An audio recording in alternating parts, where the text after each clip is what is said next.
yourself. Hey, Not Telling. Thanks for starting the show early. Prepare yourself. For everyone. Everyone benefits when you get here early. Prepare yourself. I just didn't have my coffee yet. Oh, I just remembered something. I dropped a grape. I gotta go get it. I'll be right back.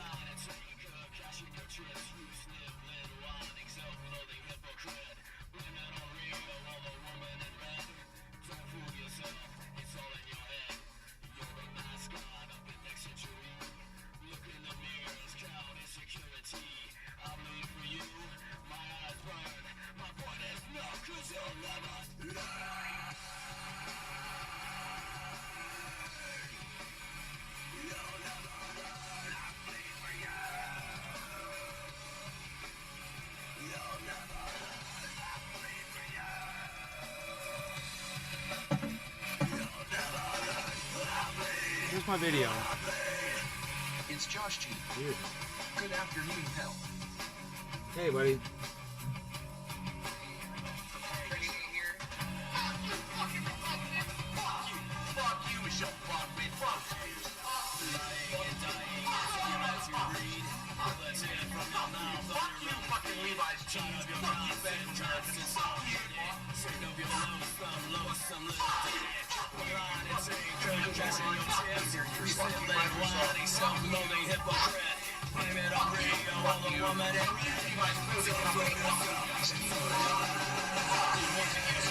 Hey, Steve.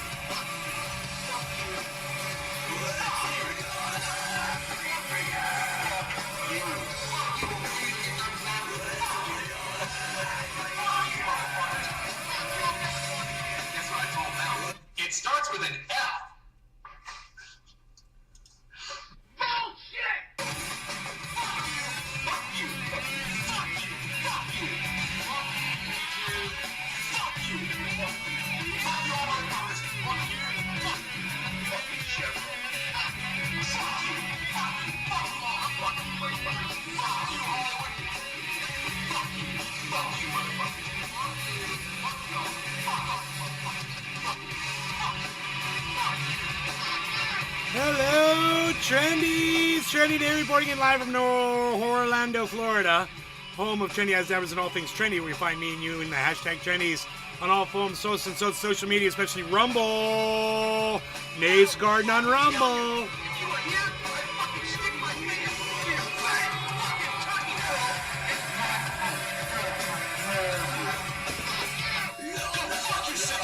Okay. That gets me ready for a show.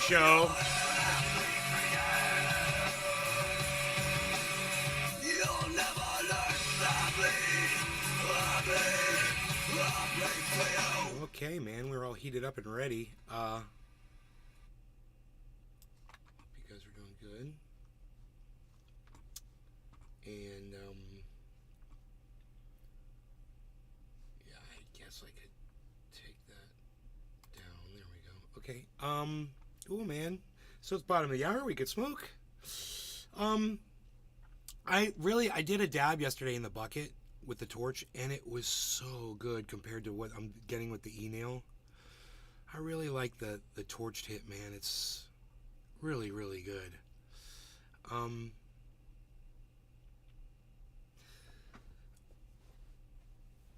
might just do another torch hit because it seems to just work really good for me. I'm really happy with that.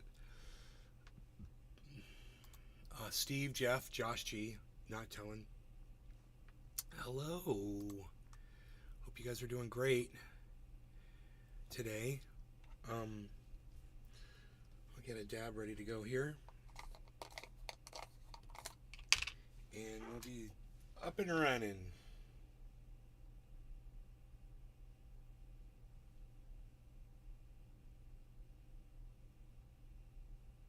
Yeah. That'll be good. My torch is right here. Torch this thing up.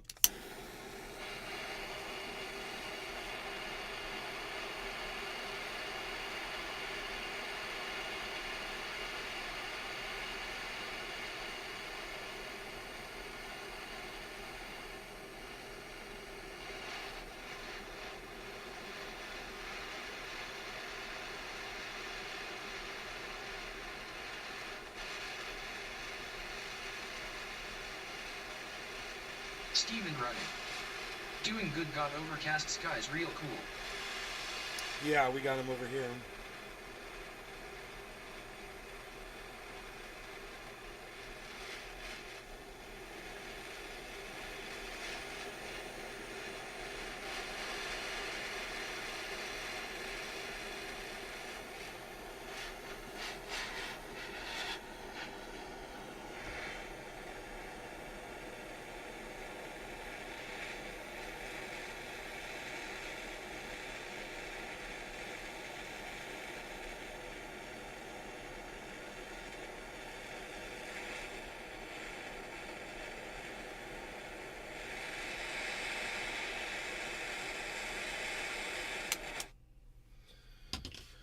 All right, let's see. 6:30, so we'll do 7. We could do like 8 minutes in probably and be fine. A minute and a half cooldown.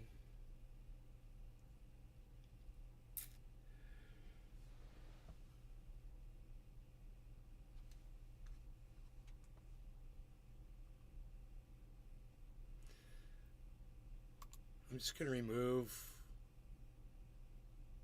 your message, dude. You know, try saying hello. Dumbass.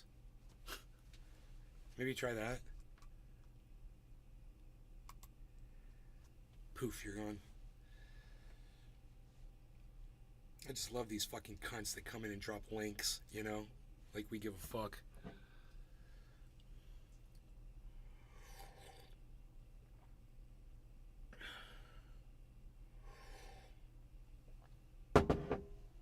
A little bit of drama going on with Graham Elwood and Jimmy Dore all over my Twitter. You follow me there, you can be all up on that. It's really interesting.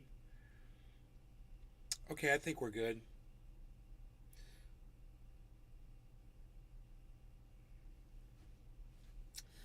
No law regarding cannabis. Everybody cheers. Let's fill this thing up with a nice white smoky time.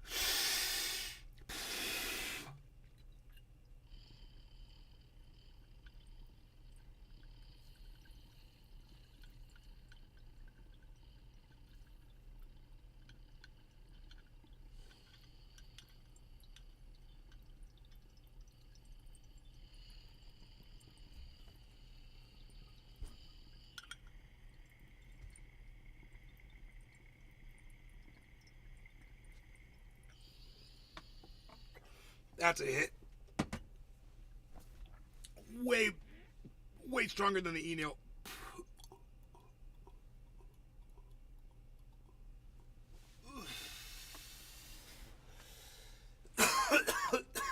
So buttery. And oily.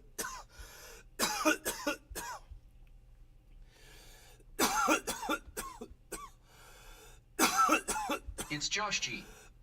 Tasty.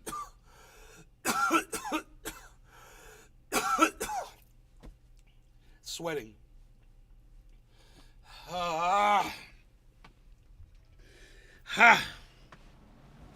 Yeah.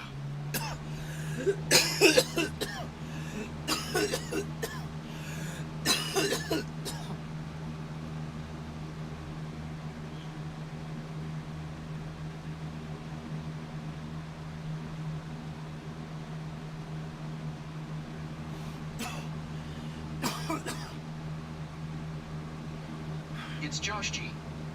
Damn got you, didn't it?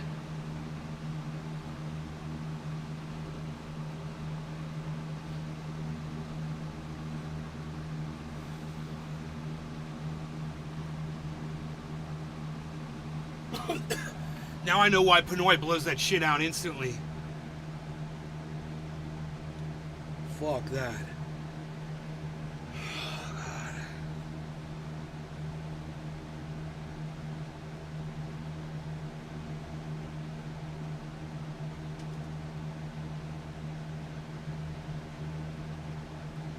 Oh man.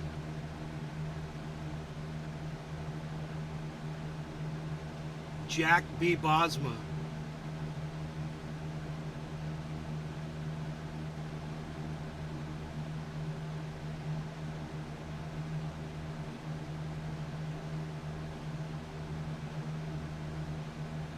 Jack B. Bosma, I don't know what you're trying to say.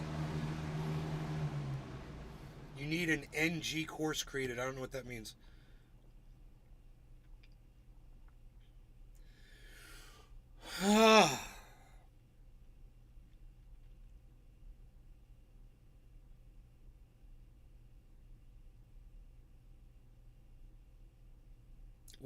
Tell me what NG is. Steven running. End stuff. Very potent. Jack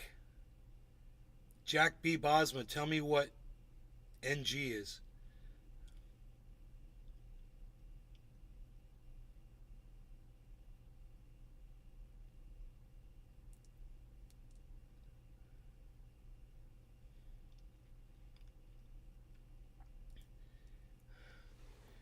Oh, not telling you have to log out of your Rumble account, probably. You have to go to your account and click log out. Maybe. I'm assuming. I don't know.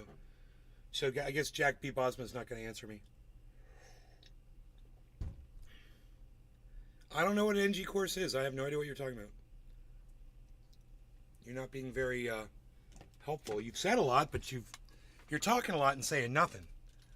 I need, to just use a few words and tell me what you're asking me. I don't know. I don't even know if you're asking me something. She won't answer my questions, so how am I supposed to be of any assistance if you're going to play this whole charade with me?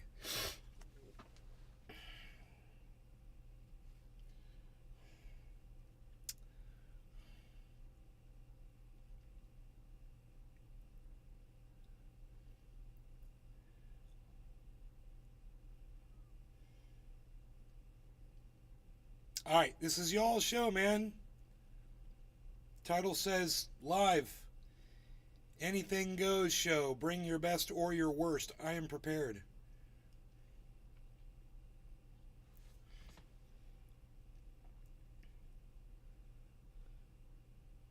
Hi. My nose test positive for being pregnant yesterday. What's up, buddy?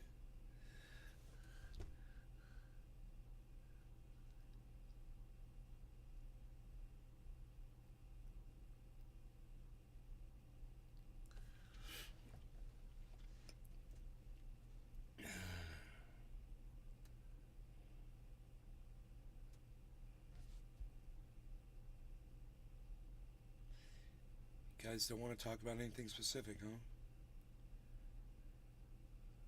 Why so late? I had some stuff I was doing. Beautiful day here in Delaware. Hope everyone is doing well. Delaware. I hope you're not getting hit by Lee in Delaware. Free by the sea. Be safe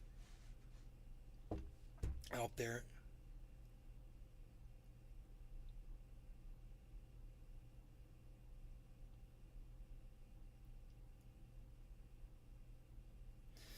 You guys want to discuss anything?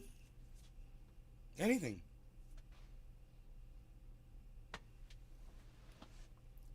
You guys heard about Graham Elwood and Jimmy Dore? That was a pretty big deal on Twitter. It's blowing up all over Twitter this morning. You go to my Nays Garden on Twitter, you'll see it.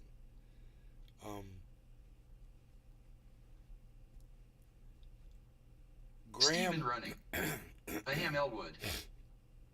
Graham put up an upload on YouTube. And, well, he just...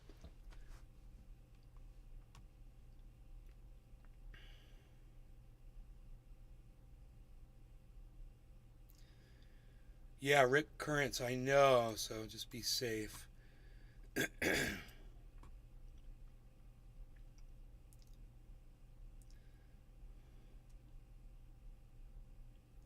I love the way they report this America Insider. It's got to be a right-wing leaning publication, because it says Florida Surgeon General sends warning over new COVID-19 booster. That's the title. Not, psychotic Dr. Lobotomy puts more misinformation out there to make sure that more Floridians Justin die. Jefferson. Not that. Anything goes. Justin, what's up?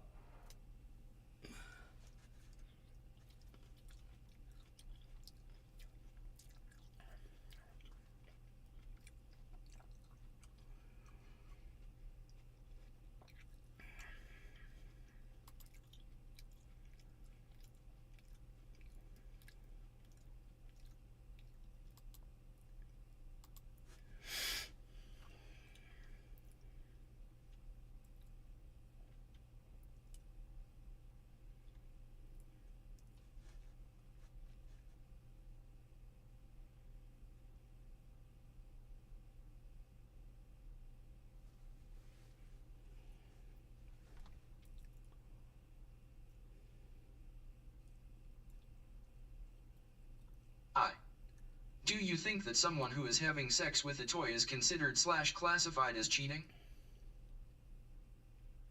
It's a great question. I guess it would depend on the complexity of the toy.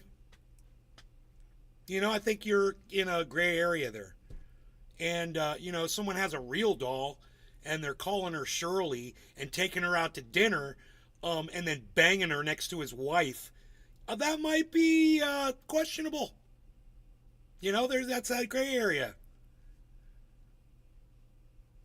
What do you think? Justin Jefferson. No. FK no. You can't pleasure yourself.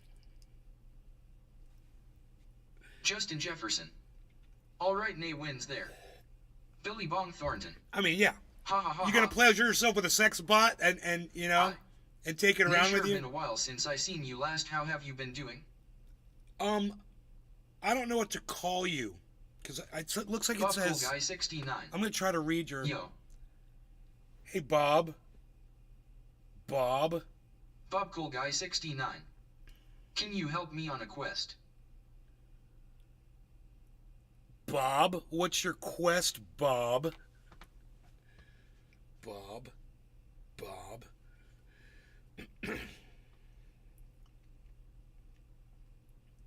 Billy Bong Thornton.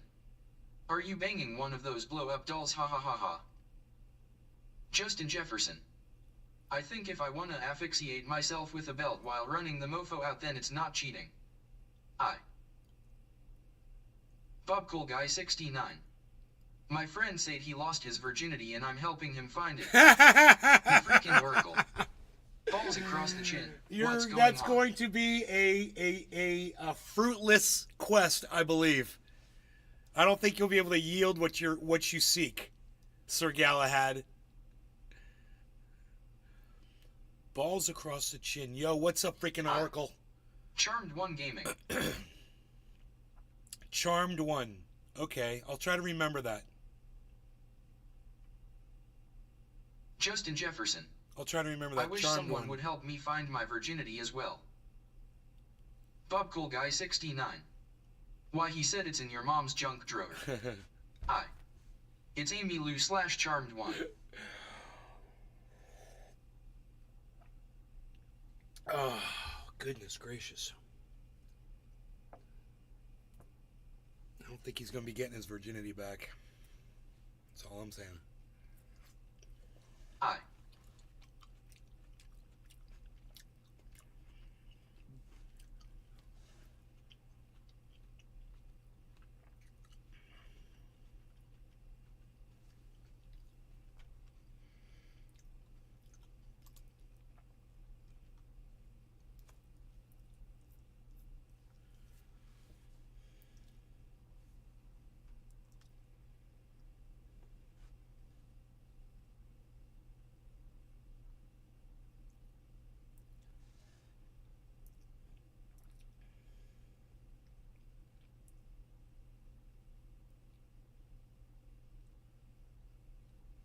This hypocrisy hasn't set well with many Americans. You do remember me, don't you? I'm leaving a...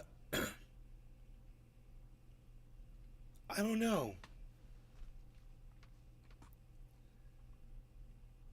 I don't know. Charmed One? Yeah. Bob Cool Guy 69. I start school on the 18th. Bob Cool Guy 69. Sad.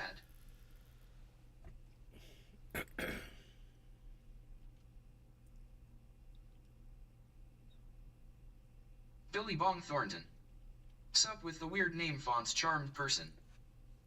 I'm reading this article. It's very slanted. It's from a right-wing publication. It's interesting to read stuff that's basically, in my opinion, it's propaganda. Justin Jefferson. And Nay bangs 20-year-old models. misinformation.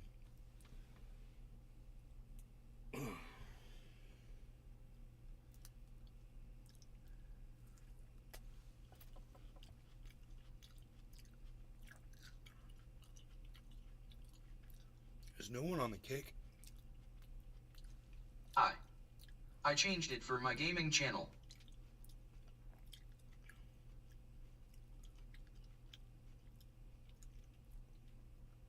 I mean, what do you want me to Buckle say? Guy What do you want me 69. to say to you? Because I you're think saying you dumb stole it. Give shit. it back or the IRS will raid You your want me house. me to answer to your dumb fucking suggestions in my chat? Amy, Marie / Why Amy would I? Holloway. Why would I stoop to your fucking cunt level? Oh, Amy Marie Holloway, I remember you. I remember you. Right on. Now I know. Thank you.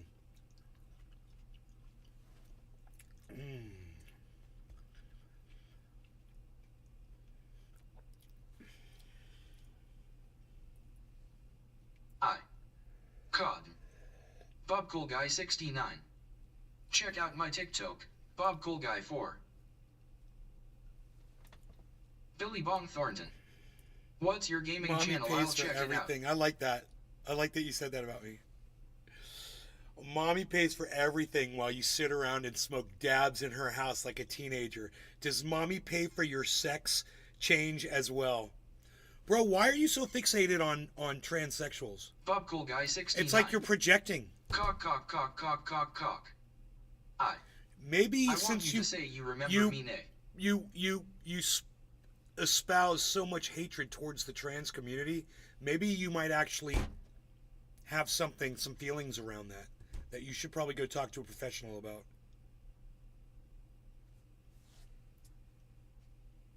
Justin Jefferson. Dang, where this dude writing all this at? He's on fucking Rumble, dude. Why don't you have Goddamn both? it, Nick, You should you're have giving me Rumble flashbacks of the good old and days on YouTube open, bro. You should have it all, and you can even have the Bob kick Cool open Guy too. 69. Hey, try log in. Penis. Penis. Try log in. Penis. Penis. Penis. Penis.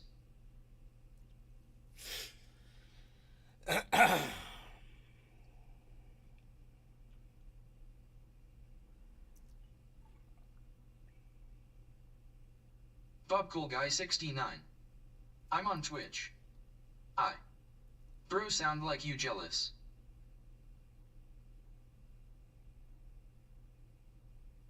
Billy Bong Thornton. Charmed you have no subscribers and no videos on your channel. I call bull. God, dude, you're so fucking stupid. You're not making any sense at all. I mean, Justin Jefferson. I'm on my phone. Can't do multi-screens, bro. Bob Cool Guy 69. you're just so fucking hyperbolic and childish. Daddy. Harder. Trans bois are also hot. You guys should all come to the Rumble, man. Everybody should hang out on the Rumble. You guys want a link?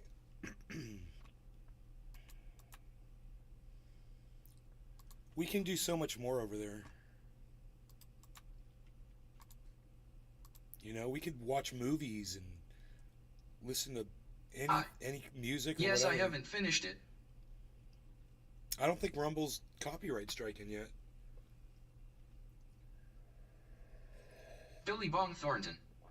Let's get ready to rumble. Bob Cool Guy 69. I only got Twitch Sugar Daddy. Well, you should come to Rumble. There's a link. Come to Rumble. Everyone should have a Rumble account. I mean, you're hearing so much about it. Justin Why Jefferson. aren't you there? Bill, move over to rumble. Cool, Justin. I'll see you in a second. Kevin Monaco. Hi. Capper, you should come to Rumble too. What's up, everybody? Hey, Capper. Bob Cool Guy 69. Okay, Sugar Daddy.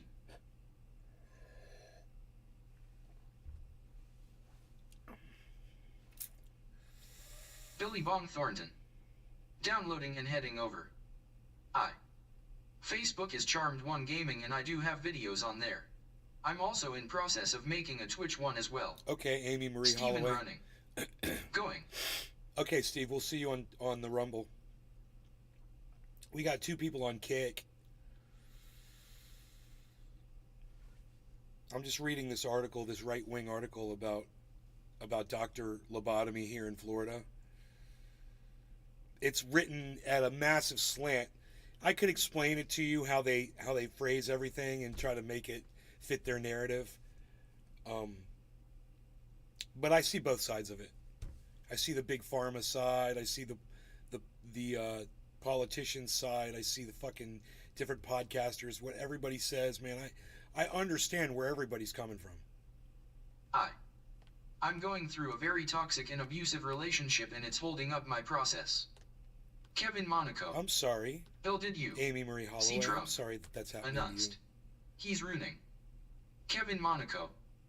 He was in DC, AST Mog J. Kevin Monaco. HT.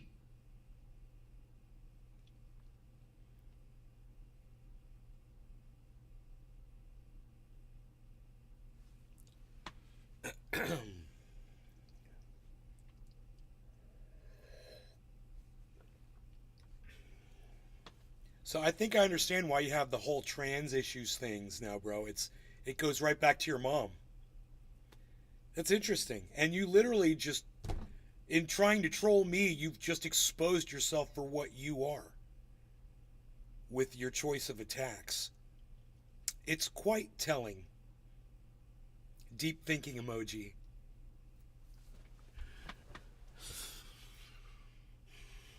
Okay, back to this right-wing article I'm reading. It's horrific to read this stuff. It's from a publication called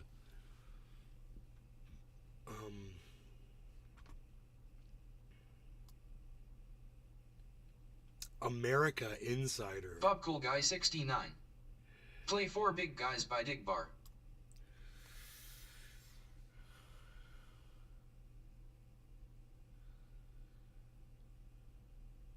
I've never heard of that band.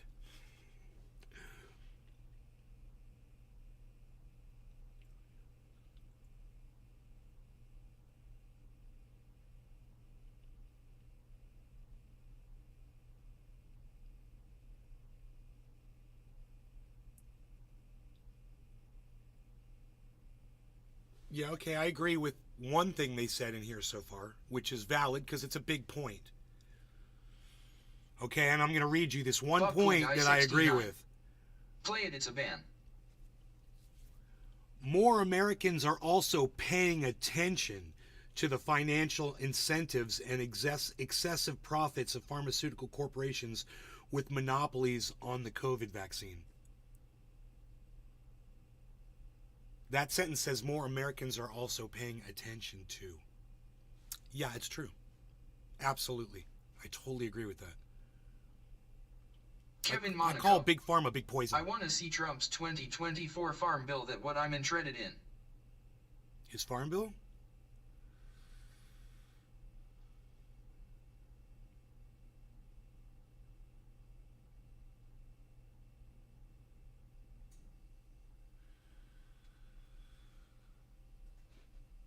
Bob Cool Guy 69. Please play the song.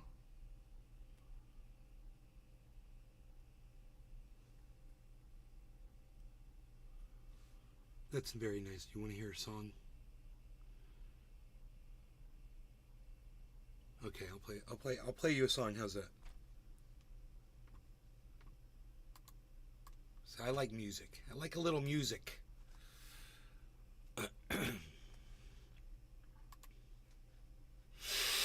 It's available at trendyasdabbers.com at the very bottom of the screen.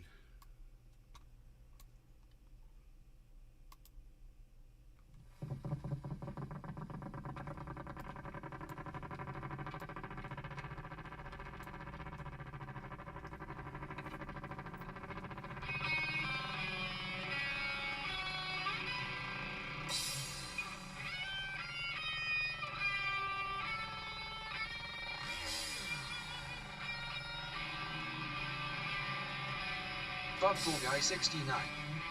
No play for Big Guys by Dig Bar. No, I'm going to play the Ox Project. This is what I'm going to play. But thanks for the suggestion. I did feel like listening to something.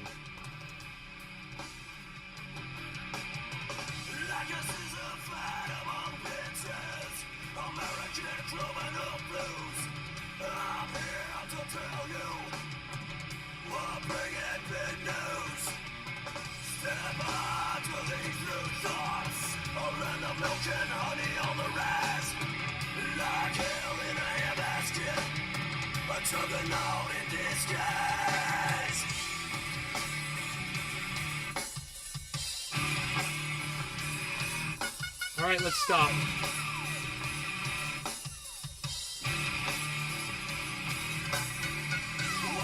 All right, let's just stop it right there for a second. So, I went to 2 paragraphs ahead of what I just read, and I am just completely... I mean, I understand exactly what they're saying, how they're saying it, and why they're saying it this way. So just listen to this paragraph.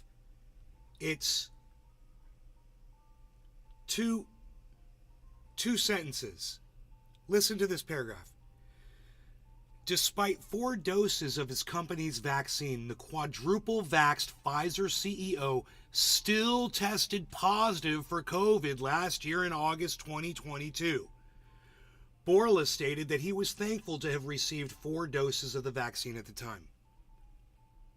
That is a right-wing talking point. And yeah, at the beginning of this whole thing, they were claiming that it would prevent you from catching it. Turns out that was a lie. And we all know it was. But you know what's not a lie? Is that when you do have the... you tend to not get as sick as people who don't when you finally do go and get fucking COVID. And by repeating this sentiment in this article, all they're doing is they're basically brainwashing people to think that vax bad. Vax bad. You know? So when you see that sentence, you're totally going to agree with it. It totally fits almost everybody who watches me. When you guys read that sentence, that's going to fit y'all's narratives, most of you. And if it doesn't, and I'll read just the first half of it, okay? Just the first half of this sentence, and tell me how you feel in the chat when I read the sentence to you. Despite 4 doses of his company's vaccine, the quadruple-vaxxed Pfizer CEO still tested positive for COVID last year in August of 2022. How do you feel about that sentence? Let me know in the chat. He got 4 vaccinations, and he still contracted COVID. How does that make you guys feel? I don't want to tell you how you're supposed to feel about that. I want to hear from you guys. You know, because in my mind, I'm assuming how I would think that you guys would respond to the most part for that. And you know, I don't want to tell you what I would think. You say it's a straw man. This whole article, bro, Steve, the whole article's a straw man. You nailed that. Absolutely. The whole article's a straw man. The guy who'd been vaxxed 4 times got COVID. How does that make you feel? And still got it. I'd feel lied to. Of course you would, Billy. You kind of do. And that's what I was expecting to hear from some of you, what Billy Von Thornton just said. Prairie Kid, hello. The vax isn't as effective as it's sold to be. Prairie Kid, exactly how I would expect you to feel. Almost all of you. And I'm going to tell you that I don't feel like you guys feel. And I'm going to tell you why. Okay? I had a feeling that some of you were going to... Are they using this to track humans? No. No. Trust me when I tell you this, Kepper. They're not. There've been like, I looked it up. There've been like 5.5 billion human beings vaxxed on the planet. Talk about a sample size, huh? How's 5.5 billion test subjects?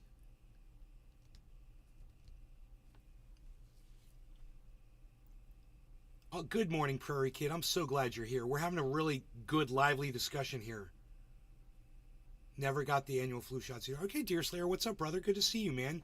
You guys are all welcome to do what you want to do, and I'm going to do what I do, and that's fine. When I said my nose tested positive for being pregnant, my kid's father bought it instead of going to the hotel like he was told to do.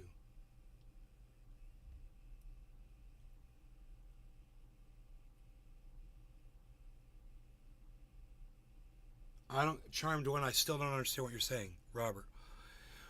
Well, I had none, went all over the country during lockdown trying to get it from others that got the C word, still did not get it. Robert tried to contract COVID. He's like, I tried to get it, and I couldn't catch it.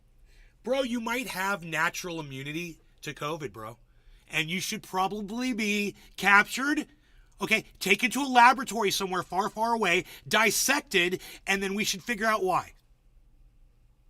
Right, Robert? Would you offer yourself up as a test subject for the whole world, man?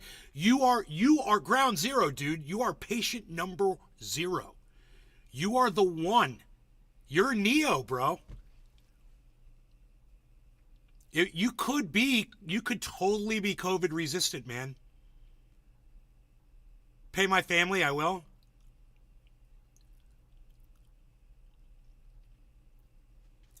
Well, this is my advice to you, Robert. Don't push it. Don't push your luck. Don't keep trying to prove it over and over again. Don't go to the COVID wards, and start hanging out and shaking hands with folks. That's what I was meaning when I said my nose. Okay, I still don't understand. Charmed One just says the word COVID. You said going to a hotel. I don't understand. Open him up like a frog. Capture him! Billy Vongthorpe. Seize him!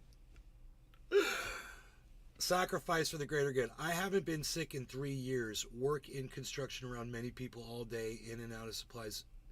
Meeting with clients, no vax, and no mask. That's good, Prairie Kid. That's good. Yo, Yusuf Basha. What's up, brother? Yo. Yo. We's chillin'. Well, but this is what I was going to tell you guys about that. Around this whole sentiment here. So, they lied to us. They said that if you got a vaccine, you wouldn't get COVID. Now, the whole bunch of fucking people lied to us about that. Another thing they told us was if you got the vaccine and you did get COVID, you wouldn't get as sick as people who got it. And they had scientific evidence to back that up, of course. Right? You guys know that.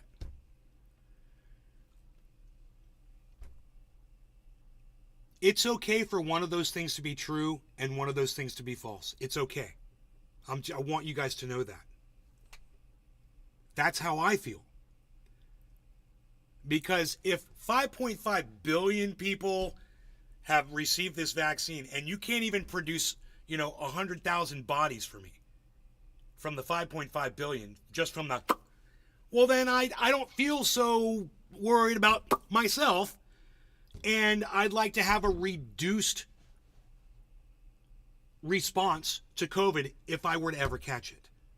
Now, when I say to you, if I were to ever catch it, that might have sound shocking to some of you because maybe every single person watching this show right now has contracted COVID at one point or another. But I would ask you all this. Have any of you not caught COVID yet? Besides myself.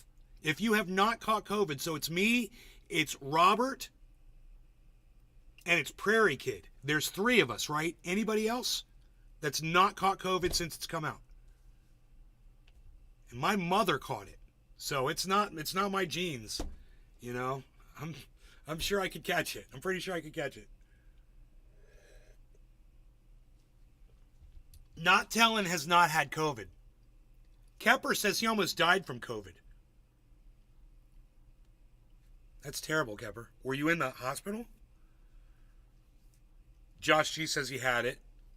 Was back in 2020, and since he's been fine. Have not. Wife did. She works as a nurse. Had 3 shots. How sick did your wife get, Robert, when she got COVID on the 3 vaxes? How sick did she get? My heart stopped 4 minutes, Kepper said. 2 weeks? Were you in a hospital for 2 weeks, Kepper? And your heart stopped for 4 minutes on COVID? On why I'm against fucking with unborn DNA. I was 100% behind over 65. What are we, GMO fortified? I know that's sci-fi, but we don't know long-term effects. Yeah, that's fair enough. Honestly, we could have had it at one point, never had symptoms. At all? No symptoms at all? I tested positive for COVID. The test looks like a pregnancy test with the 2-line positive. Prairie Kid. That Dr. John Campbell on YouTube said, you're fine. Billy Bong Thornton, yeah, that guy John Campbell, he's a quack. You can't believe anything that Dr. John Campbell ever says, okay? Billy Bong Thornton, that's the guy that Jimmy Dore has on all the time. Trust me, the guy's a total quack, and he gets debunked all the time from that woman, Dr. Susan Oliver, Back to the Science, on YouTube. We watch her all the time on here, bro. It's like you're not paying attention again. What's up? What about the flu disappearing for over a year? It hasn't disappeared. I have not. Deer Slayer. And that's actually a little true. My kid's father, he had gotten the shot. I haven't, and I'm still sick, and my body is sore. I'm coughing nonstop. I feel like I've been hit by an 18-wheeler.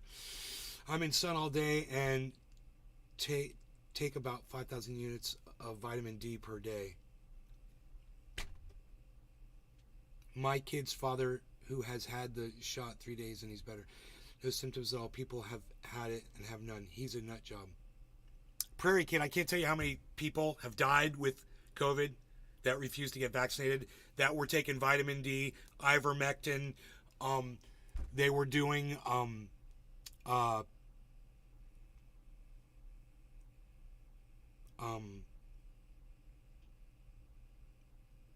there's another thing. I can't remember what hydrochloroquine, right? All kinds of shit. They're all over social media. They're called the COVIDiots. You can go check that out. That vitamin D didn't do dick for those people. I just want you to know. Yeah, I'm not saying that it's helping or not helping you, Prairie Kid. I'm just saying there's a lot of other people who've been taking vitamin D and all that shit, and they fucking died. And it's all over their social media. And there's a lot of people out there who've gone ahead and promoted that stuff. You can go to a website called, I think it's covidiots.com or something. And it's just story after story after story after. And there's videos of these people, and it goes to their social media accounts, and there's all kinds of people that back it up, and there's news stories, and they had audiences, and some of them had huge followings, bro. So you could try to say it's all fake or whatever, but I just recommend you look into it, because I've been exposed to it because I checked out, I watched this guy's name's Dusty Smith, Cult of Dusty. He's on YouTube as well, and he does a segment on his show once a week called The COVIDiots. He covers that shit. Bro, are you telling me that I could have had COVID and just not know it? Are you telling me 0 symptoms? Quercetin seems to be effective. And I gotta tell you, hey bro, my mom gives me these vitamins. She's got these things, I don't even know what's in them. There's 4 multivitamin gummy bears. I chew them up every morning. And I guess there's like magnesium and fucking, vitamin C. One of them's a vitamin C one. And she told me what they all are, but I don't listen. I just, I don't hear it. Just whatever you want me to do, I don't care. But I'm taking this goddamn thing. It's going to make me go demented like my father. that the omeprazole, omeprazole, that shit causes dementia. They're saying now, and I take one every day. You conceived it the 9th or 10th. I take with DZ. Okay, charmed one. And most likely they would have survived if they would have gotten the shot because it had a lot to do with your DNA on how it affects you. Charmed one. Yes, I am telling you that. Charmed one. My mother has tested positive for it back around Christmas and she had no symptoms for it at all. I never left my house. They would take everything but the shot. Pedialyte helped me a lot during the virus. Josh G, 100%. Billy, what's up, buddy? I'm unsure if I've caught it. Nobody can be sure because some humans are asymptomatic. Nobody has a clue. So I could have had COVID and not know, and I wouldn't even know it. That's fucking. I didn't realize that. I didn't realize that. I could be walking around with COVID antibodies and not even realize that.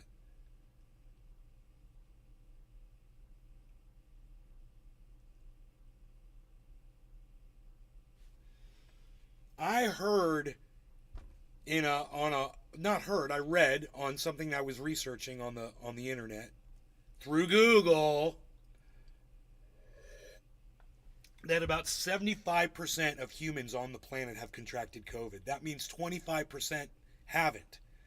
And now that we're having this discussion, I don't know on which side of that I'm on. Has anybody had COVID with mild symptoms? Yeah, one person said mild symptoms for one day.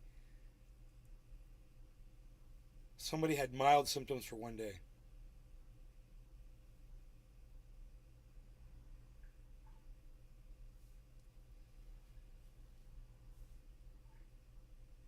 My mother's tested positive for it back around Christmas. She had no symptoms at all, so she had no idea until they tested her.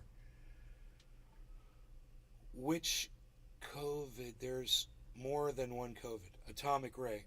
Yeah, he's right. The A symptoms, whatever, will most likely have no symptoms. I'm so glad we're all talking about this. I'm probably going to lose my YouTube channel over this.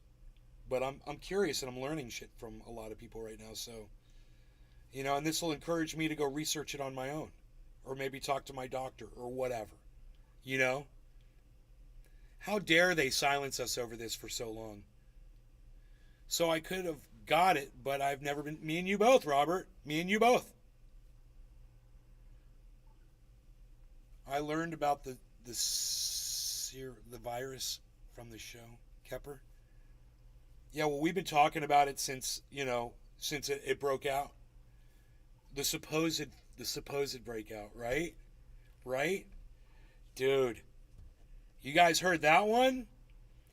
That there's evidence that it was in other places before the Wuhan initial breakout. Have you guys heard this? I bet all of you have. And I don't know the source for that information, man, but it's fucking crazy if you think about it.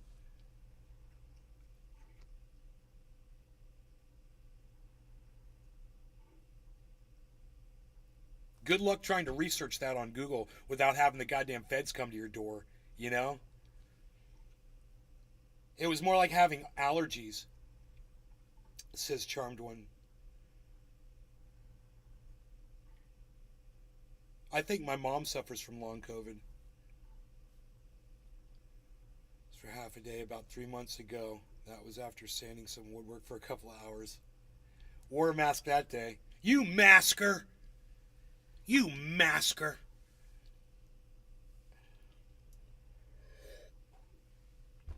All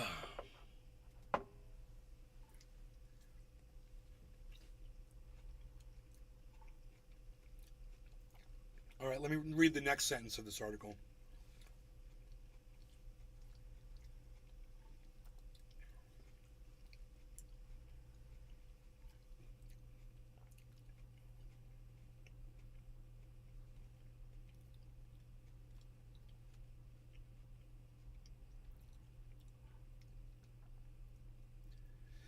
No, not heard makes no sense unless a true bioweapon. I lost my taste and smell and was told I had flu, even though the influenza test came back negative in October of 2019. COVID, according to the media sources, first arrived in a Washington, D.C. health. According to the media sources. So if I could have a false negative for influenza, what's false negatives for COVID? See, I'm not an anti-masker. How very good. No, you're a masker. You want some masking tape for that mask, buddy?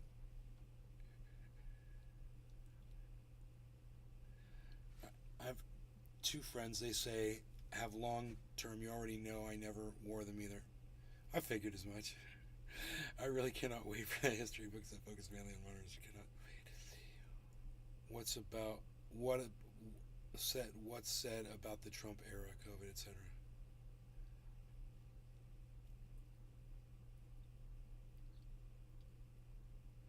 There's different strains, and the different strains are like what animals have it. Bats have it, certain other animals have it and conceived it. I don't really know how to put them big scientific words. Well, look, if it came from a bat, right, in Asia, right, if it came from a bat in Asia, don't bats fly? And if one bat had it, couldn't another bat have had it? And could that bat have flown somewhere on its wings while it's flying? I don't know. Could it have been that a whole colony was infected? A whole bat colony was infected and they just... you would think they'd stay local. Bats, I don't really think of them as migratory or running out too far away from their bat caves. They leave the bat cave. They probably go to the same place they always go to go eat mosquitoes at a certain time of night, and then they probably go right back to they get water probably, and they go back to the bat cave. Or maybe they get their water from mosquitoes.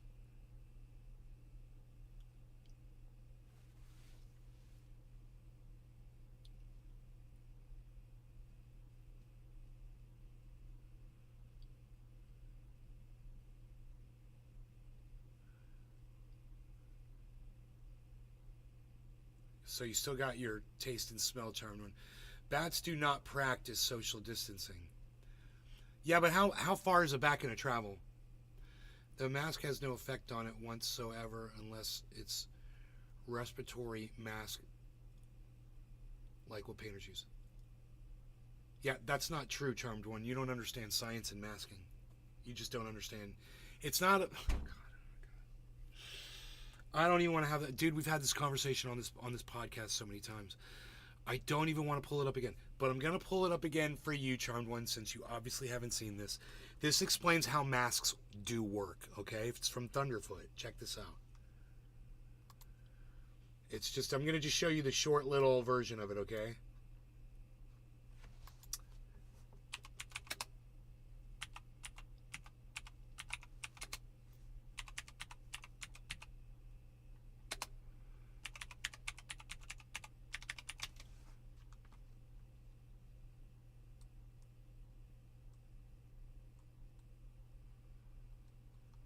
Okay, hold on. Ben, what's that guy's name? Swan something. Yeah, Ben Swan. His name. Oh, two N's.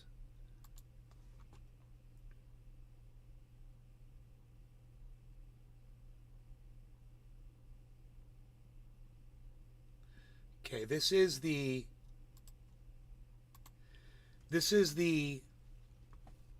quickest way I can explain to you why masks work for a pandemic and slowing them down. Okay? And when you're slowing down a pandemic, that means people's lives are being saved. Less people are contracting it. Okay? Here, check this out. It's really simple. I mean, this isn't like... I'm not trying to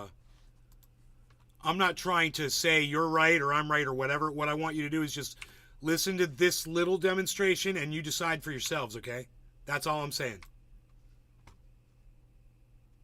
That's not addressed in any of your studies. Boris here has been listening to real truthiness news and completely believes that masks don't stop the spread of a virus in a pandemic. And this is what you need to know.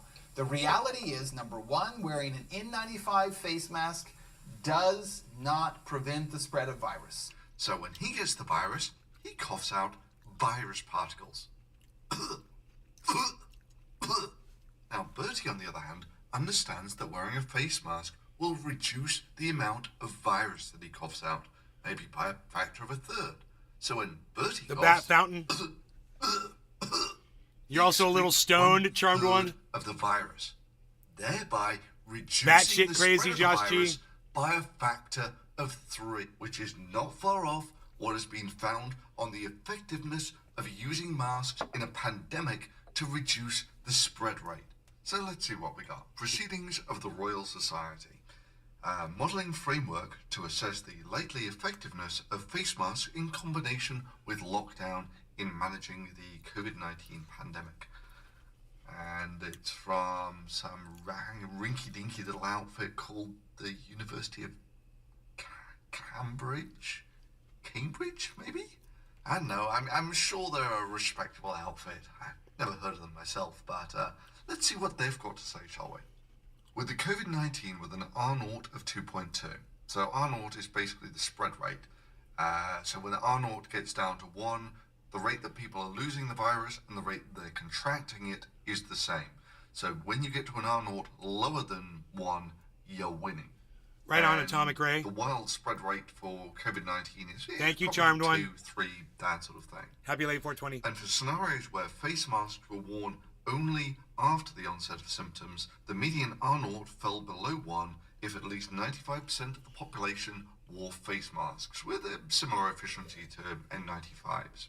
With a policy that all individuals must wear face masks all of the time, a median effective R0 or of below 1 could be reached, even with a face mask effectiveness of 50% with a R0 of 2.2, or face mask effectiveness of 75% with an R0 of 4.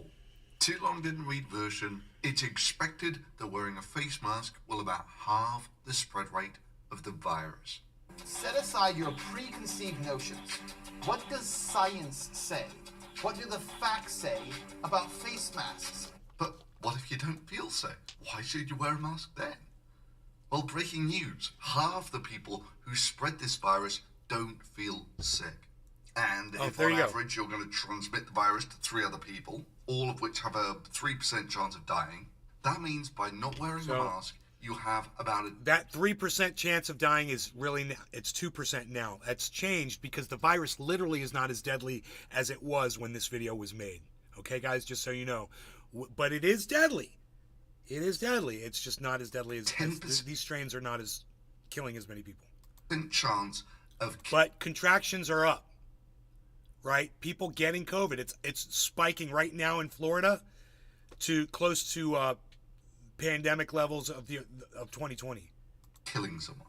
It's literally like saying that you don't want to wash your hands. That's because you think hospitalizations. It's unhealthy. So why should you be forced to wash your hands by the government when you're about to prepare food for other people? Acquired. In more gun terms, Prairie Kid, I don't know who that is. would you argue that you should have the right to just open the window and randomly fire bullets at it?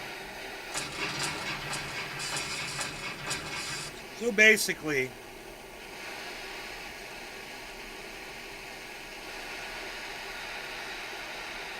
that's why masks help slow down a pandemic. It's not that, you know, an N95 is going to stop every germ that passes through it. It's not. It slows down the amount of contractions person to person. That's what masks do. And you have to realize that's the action that's happening. It's not the full stoppage of something going through the mask. It's the slowing down from person to person of me being able to get, you know, to breathe in your exhalation, you know? It's very simple.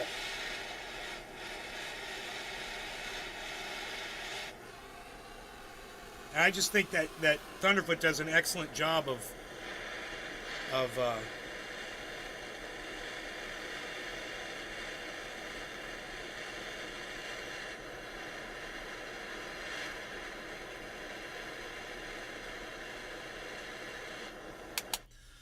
demonstrating that, you know, with that little, with the just a little cartoon there. So, but you have seen the demonstration. You saw where the study came from, and you saw when it was that study was produced. And you guys can make up your own minds and decide for yourselves. That's all. All I can do is just show you what I've seen. You know, what I've been exposed to. The flu's deadly. What's the point? Just my kid's father herself didn't because he felt better, but I told him just because he feels better doesn't. I mean, Atomic Ray, when you have the flu, are you out running around?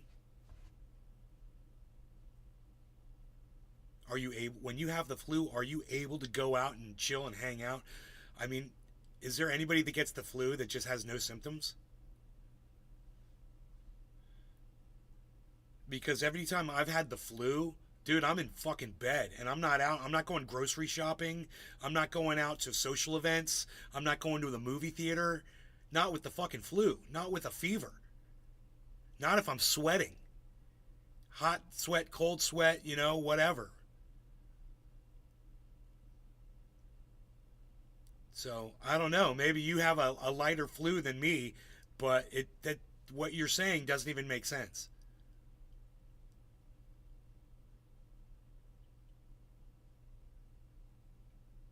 I mean, when someone has the flu, do you go running off to go hang out with them and go breathe in, go hang out next to their bedside so you can breathe in the flu virus? Or do you social distance from people who have the flu? Or do you social distance yourself when you have the flu because you know if you gave that to someone who was elderly or to a little baby, they could die, right? Charmed One, I agree. It does help slow the spreading. Oh, Charmed One, there you go. Even though you're stoned. Ooh, I almost grabbed this from the wrong side.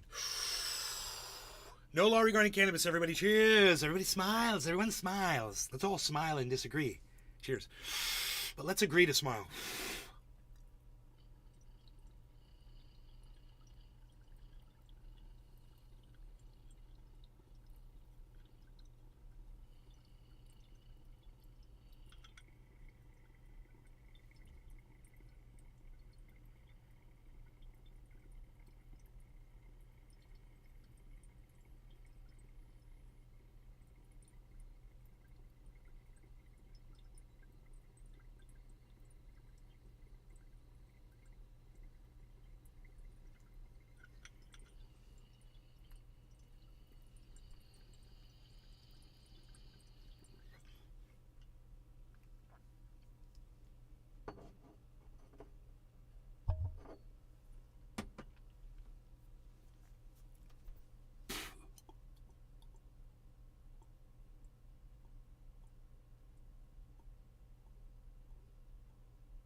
I don't understand what you meant by that, Ray.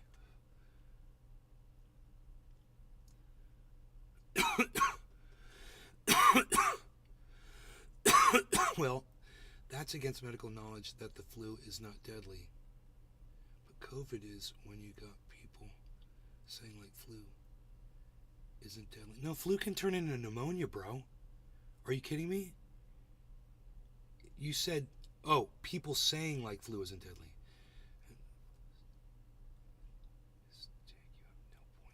Death comes with many. So you're getting the flu, that's important, but somebody else getting the flu is not important because they cannot exercise. You can do better than this. Let's have some points. What?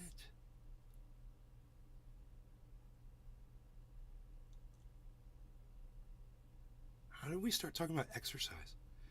He thinks that just because he feels better, then it's gone. He can't spread it to anyone, but that's not the case. Until you get a negative on COVID, still can spread the virus. Charmed One. I do. I work in healthcare today. Should I stay out of this? This isn't me, right? I shouldn't be in this conversation. You guys are talking amongst yourselves, and I'm okay with that, right? I don't understand why you're talking about exercising and shit, but I'm out of Kathef. I'm sad. I'm out of Kathef. I'm sad. I'm very sad. I'm very sad. I'm looking for my bong. I haven't finished this article yet.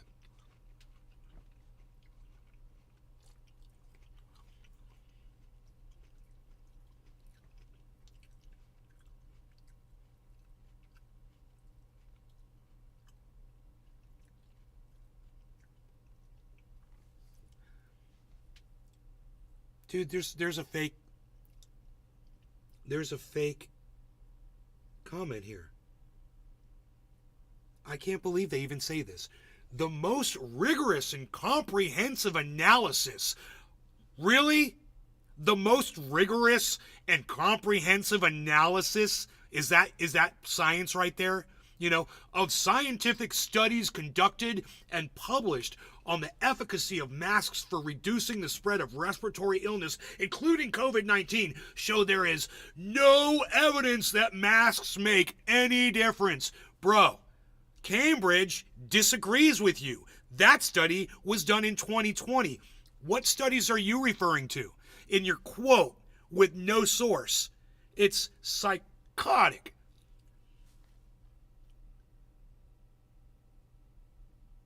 There's absolutely, it just says lobotomy previously criticized the use of COVID-19 masks and potential lockdowns. The most rigorous and comprehensive analysis of scientific studies conducted and published on the efficacy of masks for reducing the spread of respiratory illness, including COVID-19, show there is no evidence that masks make any difference. What kind of reporting is this, dude? You literally just saw the Cambridge study demonstrated for you by a scientist that understands it.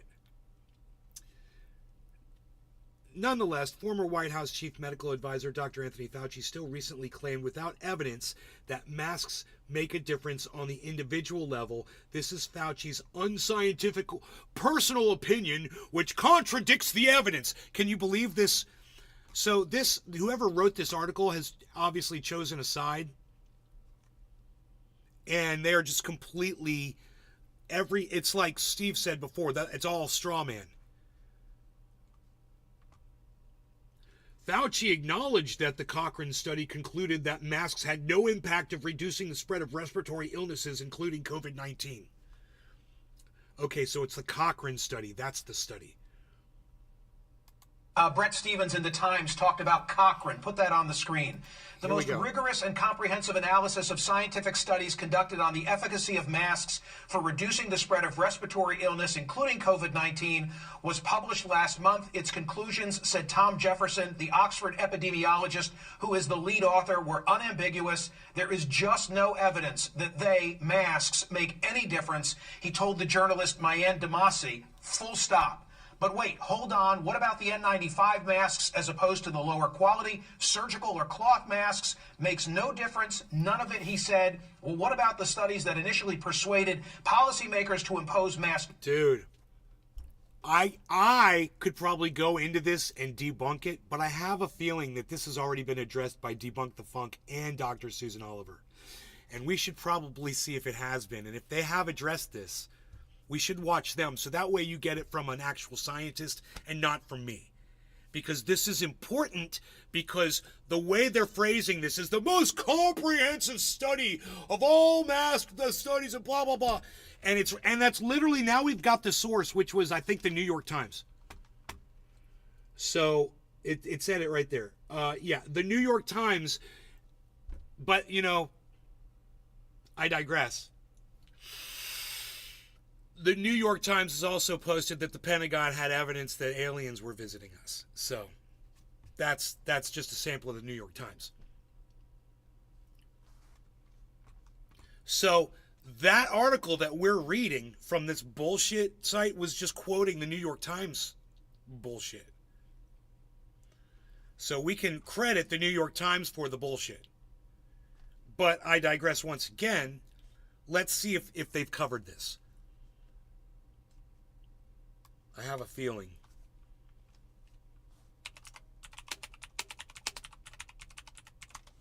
The most comprehensive study of all time. This should be really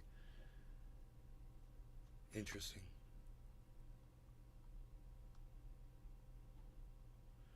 Okay, no.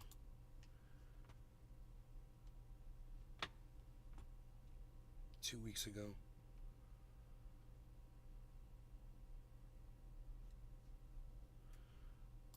She might not cover it.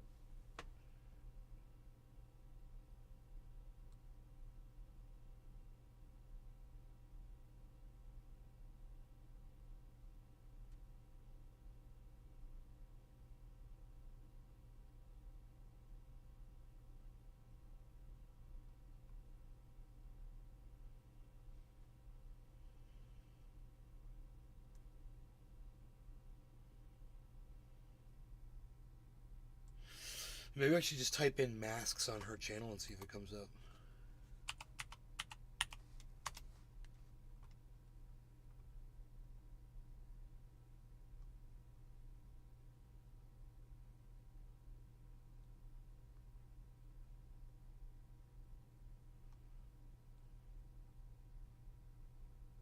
Okay, so there's 2 of them. This one was tongue-in-cheek, she did.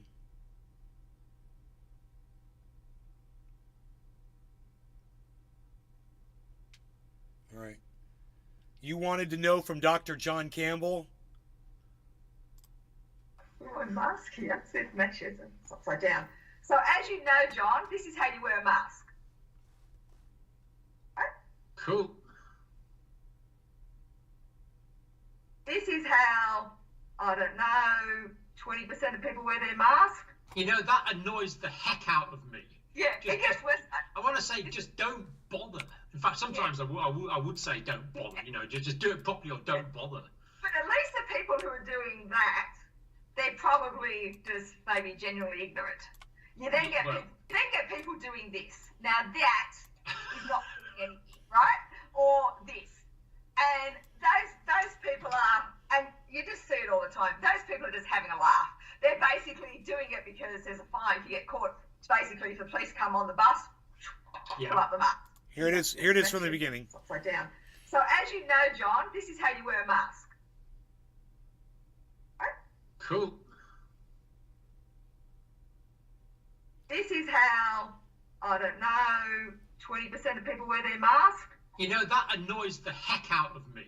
Yeah, it gets worse. Right on, Wolfie. Don't bother. Wolfie doesn't want to wear other people's masks.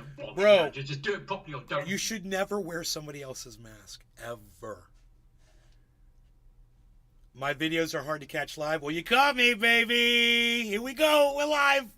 We got Billy. You want to punch that White House doctor in the face? White House doctor? What? Oh, White House Dr. Fauci. Yeah. Everyone does. I agree. To use their judgment. You got to check out Zero hoodies, functional hoodies for smokers, hidden pockets, odor neutralizer, etc. The hood strings even have alligator clips. With built-in roach clips. Get our hoodie today. Roachwear. Those up, I said, no, not unless you pay me biohazard rates. I will help keep from spreading it. A thong will help keep, if worn correctly. I wore a hunting mask the whole pandemic. It was bullshit. I almost got arrested 3 times because it wasn't N95. But if you can prove to a cop a t-shirt's safer, you win. All right, here, check this out. This is tongue-in-cheek. Hello, and welcome to Back to the Science. I'm Dr. Susan Oliver, and I'm a scientist, and back there is Cindy Oliver, and she's a doc. There's been a lot of mask debating going on since the start of the pandemic, which makes sense because it has provided a lot of extra opportunities for it. The problem is, though, that there are a lot of people doing it wrong, which means it may not be as satisfying for them as it could be. So why am I talking about mask debating now when it's been going on throughout the pandemic? Well, basically it's increased recently because a new study has just been published. So let's have a look at the study and then we'll discuss some of the things that mask debaters are doing wrong. Okay, now this is 9 months ago, so I'm not thinking this is the same study that we're hearing from now. But let's just see what she says about this study. This is the study here. It's entitled Lifting Universal Masking in Schools, COVID-19 Incidents Among Students and Staff. Okay, different study. And what they did in this study is that they compared COVID rates amongst staff and students in school districts in the Greater Boston area that maintain masking requirements with school districts that remove them. So what did they find? This figure here shows COVID rates in schools before and after mask mandates were lifted. The dashed lines indicate the first, second and third school weeks during which school districts lifted masking requirements. So before the dashed lines, when everybody was masking, case rates were pretty similar. After the third dashed line, most school districts had lifted masking requirements, but the black line represents the 2 districts where mask mandates remained in place. And the lines in varying shades of blue represent the districts that removed mandates. As time goes by, you can see the case rates in the various districts spread out, with districts that kept masks on longer doing better than those that took them off, and districts that kept masks on the whole time doing best of all. You can see a simplified version of the... She's being serious now, but yeah, the whole thing's tongue-in-cheek about masturbating. That's why she's all sexy and she's got her microphone right between her boobs. She doesn't normally do that. She's acting like a sex therapist. It's a whole joke thing, you know. You watch her all the time, you see she's not like this. The data in this figure here, which shows the additional cumulative cases between districts that lifted masking and districts that sustained masking. The vertical dashed line is the first reporting week in which masking requirements were lifted in each school district. And the blue shading represents the 95% confidence interval for the data. Prior to the mask mandates lifting, you see very similar COVID rates in all districts with a bit of noise around the initial Omicron wave, which saw a huge number of people get infected. And then after the mandates are lifted, the number of extra cases in districts that lifted mask mandates becomes obvious very quickly. And by the end of 15 weeks, there is an additional 45 cases per. So in that study of studies that they're talking about in the New York Times, that they're bragging about, in that hyperbolic fucking sense, the most thorough study of all study, or whatever they called it. Here, I'll go back. It says,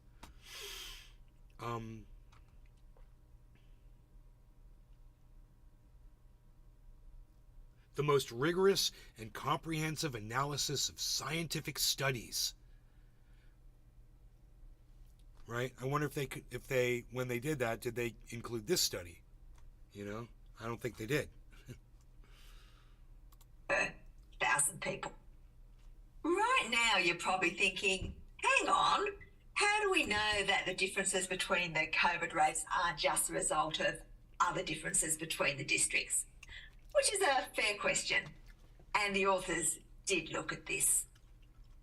Whether or not mask mandates remained in place was up to the various school boards, so it was far from random. And therefore, it's possible that some of those things that led to a school board keeping masks in place would also lead to further COVID cases. That's how confounders work and how you can get false results in a study like this.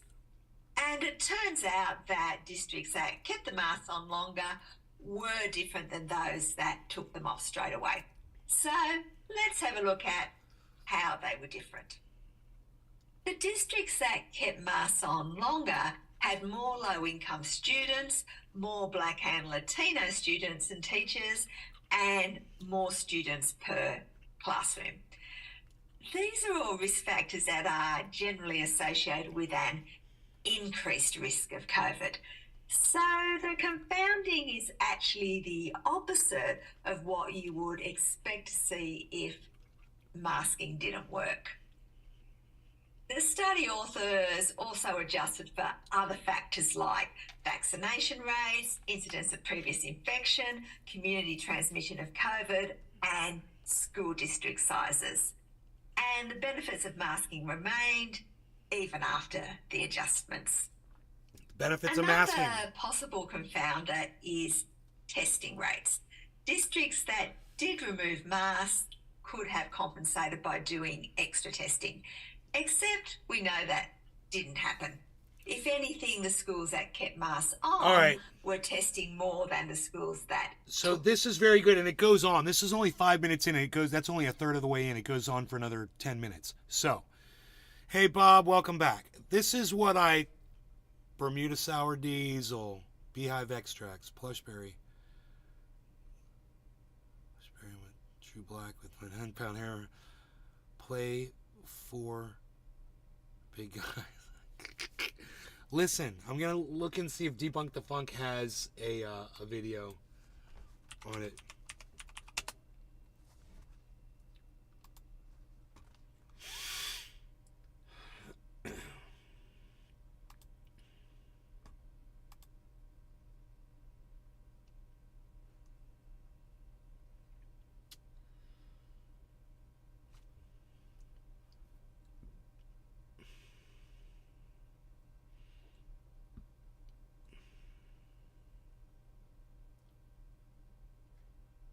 I guess I should just type in masks on this one too.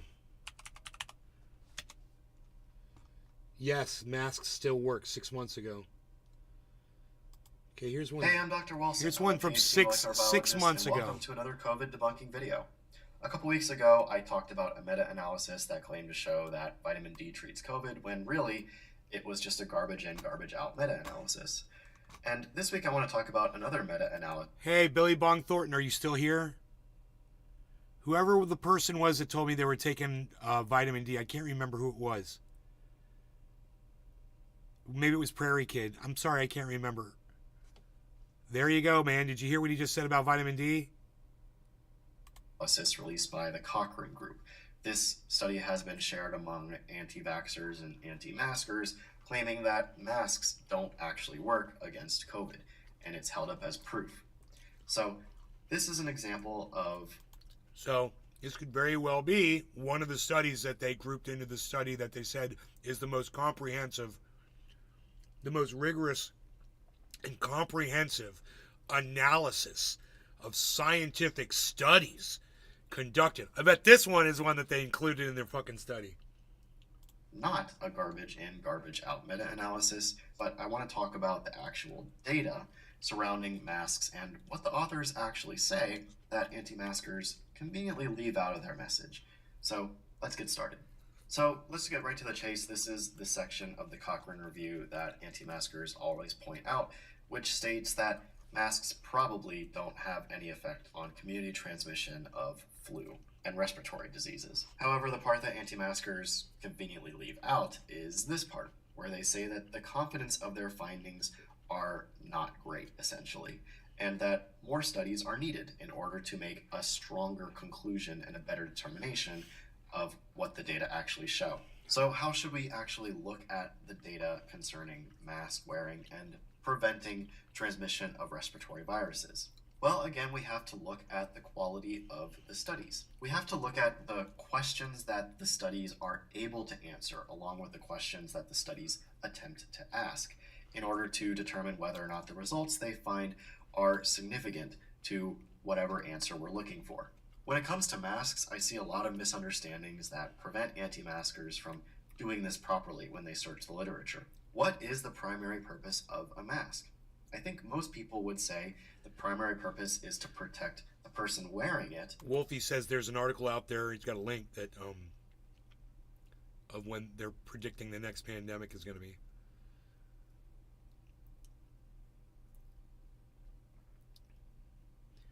Got what I was going to say, Charnwin. Run. Okay, Prairie Kid. Oh, nose comment made me think of that song, Fantasy by Aldo Nova. From infectious diseases. And that's not true. That is not the primary purpose of a mask. The primary purpose of a mask is source control. Right? Yes, it's true that when you're wearing a mask, you are offered some protection to yourself from respiratory viruses. However, that's not the main point. The main point is to prevent you from spewing fewer viral particles out of your face. And yes, you can shed viral particles while you're infected every time you cough, sneeze, or do normal things like talk or breathe. All of these things can shed viral particles, and depending on what stage of infection you're in, you might be shedding a lot of viral particles, or you might not be shedding as much. You could also be pre-symptomatic, meaning you have not developed symptoms yet, or you could be completely asymptomatic, meaning you won't develop symptoms at all, and still shed virus. This means that it can be important to wear a mask even when you're not feeling sick, and that's why masks were heavily mandated early on in the pandemic, when we didn't know where the virus was or how widespread it actually was in the community. We did not know who had it or who could be shedding it, and we didn't have vaccines or antivirals to reduce our risk once we did get infected. So how does a mask work as source control, and how can we test it with experiments and look for those experiments in the literature?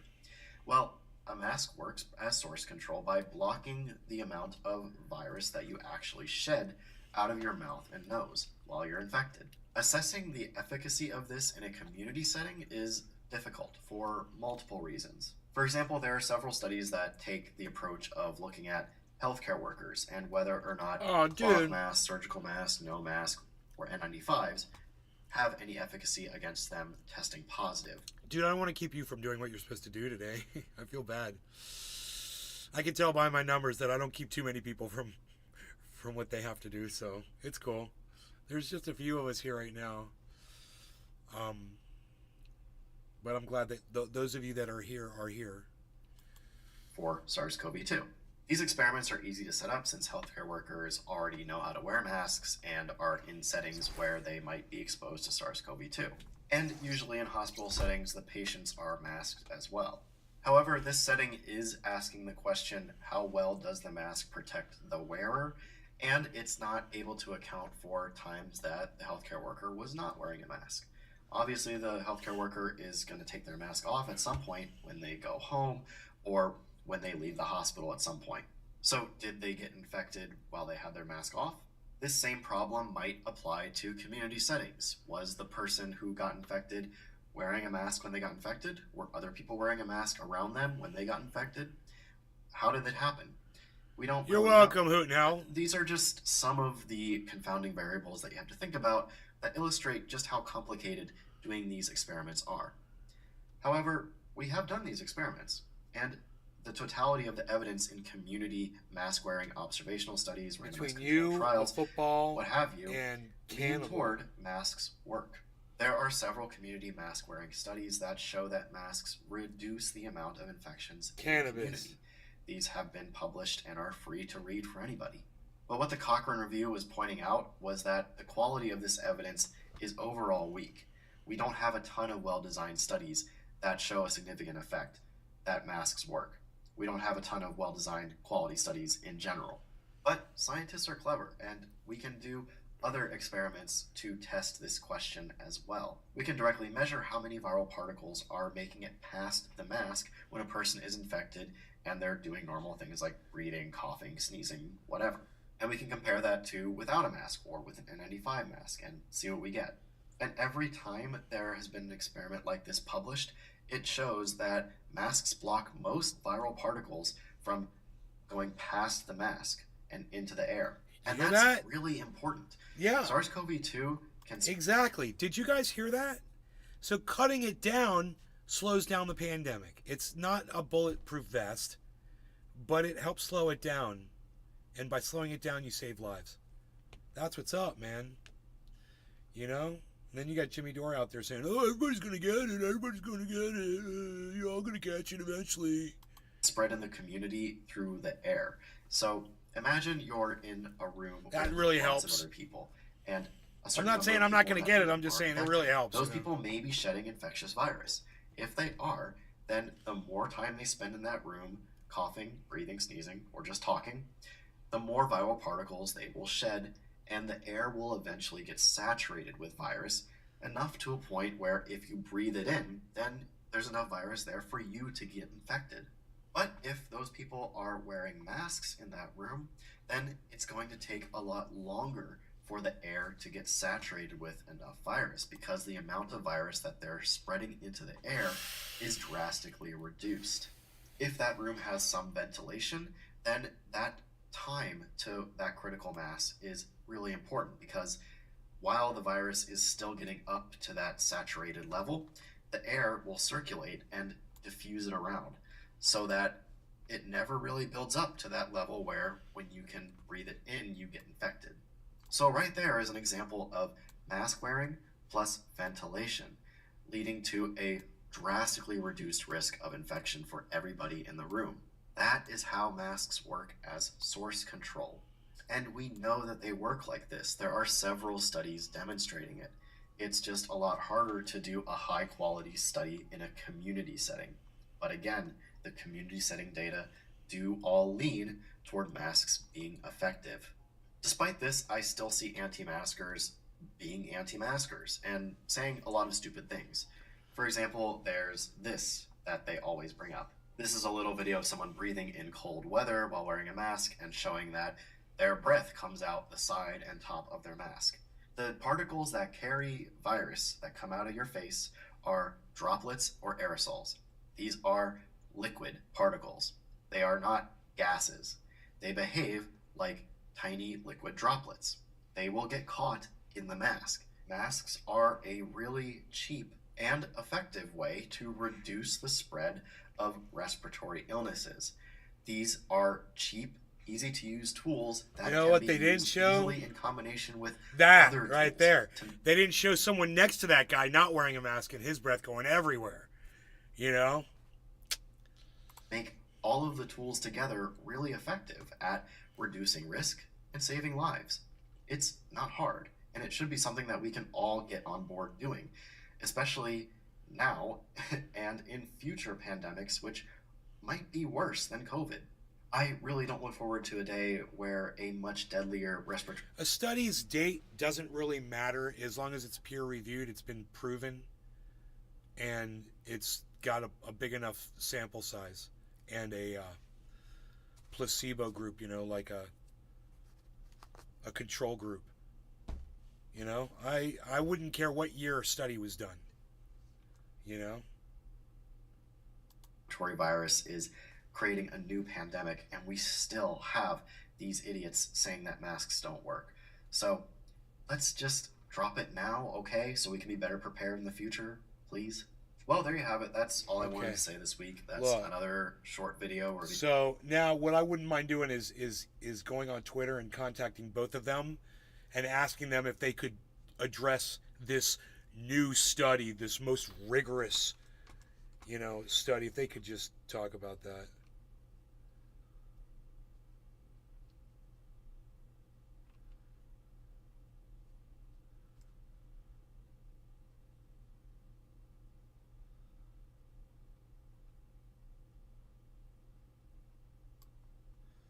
Let's see if we can do this.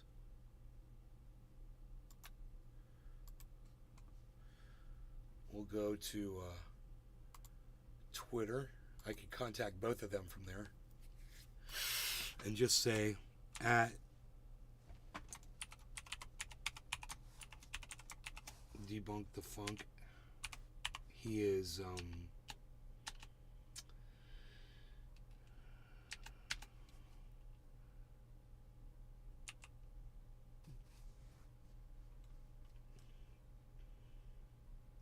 Dr. Wilson.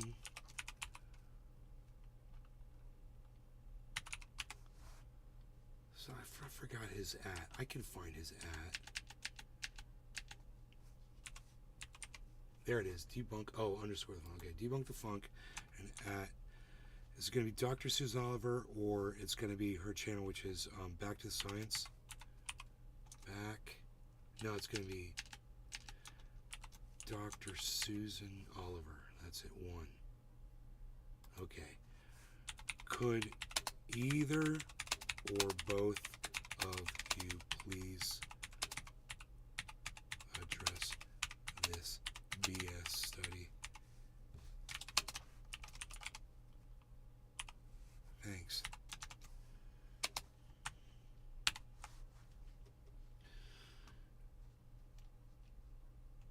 2 characters over.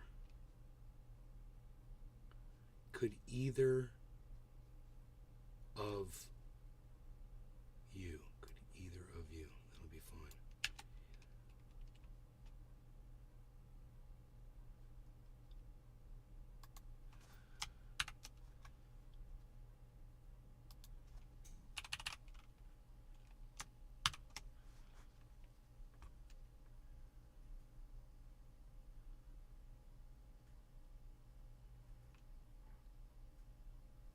Now, hey, I can fucking add to it. Yes.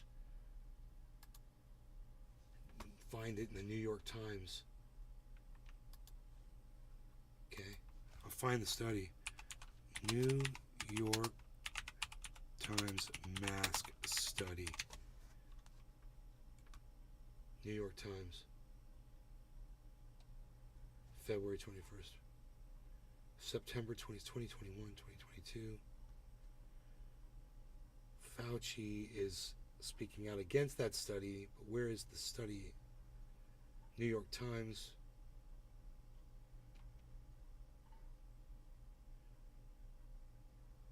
Here's August 29th, 2023.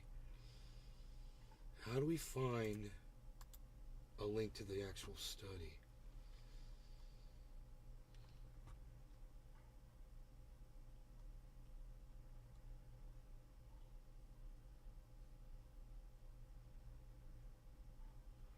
Do they have a link to it? The study published by Cochrane Library. Here it is. I found it. Physical interventions to interrupt or reduce the spread of respiratory viruses.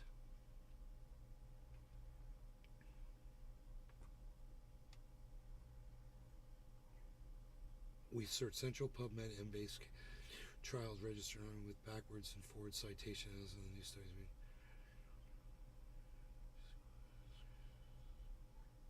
Alright, let's just see.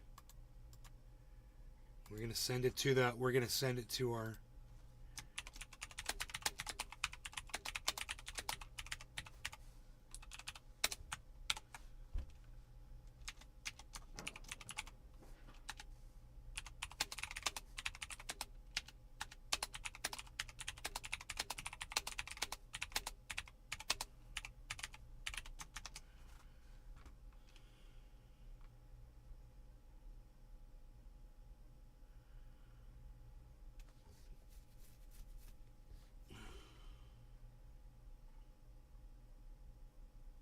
Okay, cool.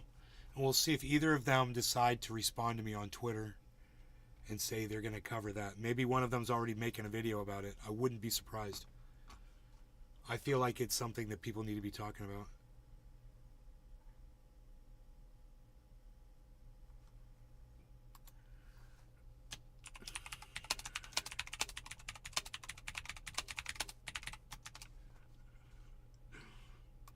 Hey now. Why can't I reply? What's up with that? That's weird.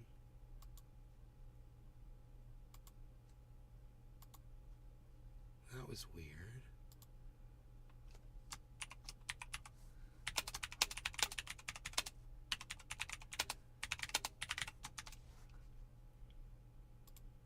Boom.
Aussie homo jokes.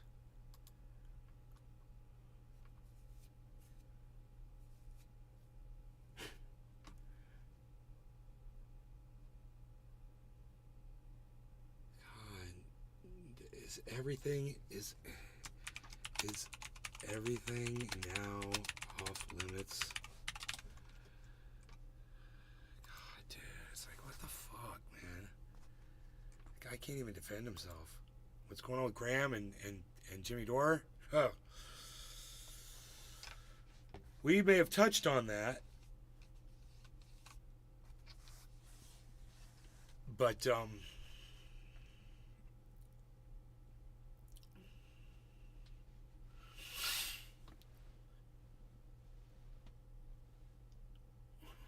you on X, Twitter? Yeah.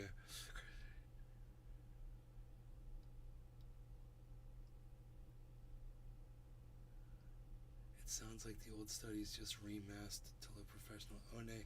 Going to end up being like you with these dense people. That's football. Tend to do me that way. Might have to skip out on class this evening. The COVID virus can only live for so many minutes without a feeding host human. They cite 3 days as long as it remains 6 to 18 degrees. It dips under it, neutralized above sanitized virus. I'm surprised no one's talking about how Biden gave Ukraine nuclear arms. Charwin, you know I have my youngest. This one's during the beginning of our break and was advised people to stay home. This includes going to doctor for baby checkups. Democracy Now! To supply Ukraine with depleted uranium munitions. Yeah, I don't think depleted uranium munitions count as nuclear arms, do they?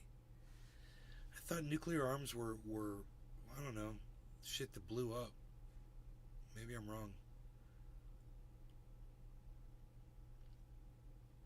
But that's tomato potato, right? It doesn't even matter. It's like, still, whatever you call it, even if they are nuclear arms, yeah, we shouldn't be giving them to, they're going to have to be avoided. People are going to have to avoid the areas where they're spent. It's so stupid. It's like, just like landmines. What are they going to do? Clean it up? It's amazing. And Ukraine's going to use them too. Uranium munitions. But we'll make a 2-kilometer radius radiated to extend scuds. Wolfie, it's crazy. I want to look at this study. They searched Central, PubMed, Embase, Synahol, and 2 trials registers in October 2022 with backwards and forwards citation analysis on the new study. So I wonder how many studies they picked up. We included randomized controlled trials and cluster RCTs, randomized controlled trials, investigating physical interventions, screening and entry ports, isolation, quarantine, physical distancing, personal protection, hand hygiene, face masks, glasses, and gargling to prevent respiratory virus transmission. We use standard Cochrane methodology procedures.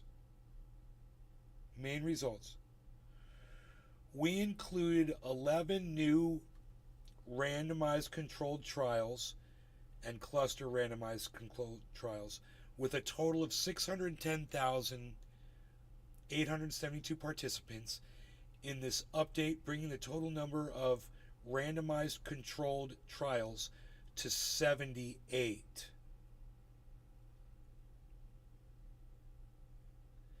Six of the new trials were conducted during the COVID-19 pandemic, 2 from Mexico, and 1 each from Denmark, Bangladesh, England, and Norway. We identified 4 ongoing studies, of which 1 is completed but unreported, evaluating masks concurrent with the COVID-19 pandemic. Many studies were conducted during non-epidemic influenza periods. Several were conducted during the 2009 H1N1 influenza pandemic, and others in epidemic influenza seasons up to 2016. Therefore, many studies were conducted in the context of lower respiratory viral circulation and transmission compared to COVID-19. The included studies were conducted in heterogeneous settings, ranging from suburban schools to hospital wards in high-income countries, crowded inner-city settings in low-income countries, and an immigrant neighborhood in a high-income country. Adherence with interventions was low in many studies. Adherence with interventions. I don't know what that means. The risk of bias for the randomized controlled trials and cluster randomized controlled trials was mostly high or unclear. Do you hear that? A high chance of bias. It's right there. I mean, we're reading it ourselves, and it's saying these are biased tests, probably done by companies or, people that were being funded by politicians who were anti-mask or anti, restrictions, like anti-mandate people. And no, don't want to start another on that shit. I'm anti-mandate too, guys. Okay? But it says it right here. The risk of bias for the randomized controlled trials and cluster randomized controlled trials was mostly high or unclear. The risk of bias in all of these studies was mostly high or unclear. It's, that in itself, it negates the entire study. It negates the entire study. Now, why, when people are reporting on this, don't they go through like we just did and find that and say that and let people know that says that right there in the study? And we could keep going. We're still in the main results section. I haven't gotten past that point, but I want to include that on the tweet.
Okay, still in the main results section.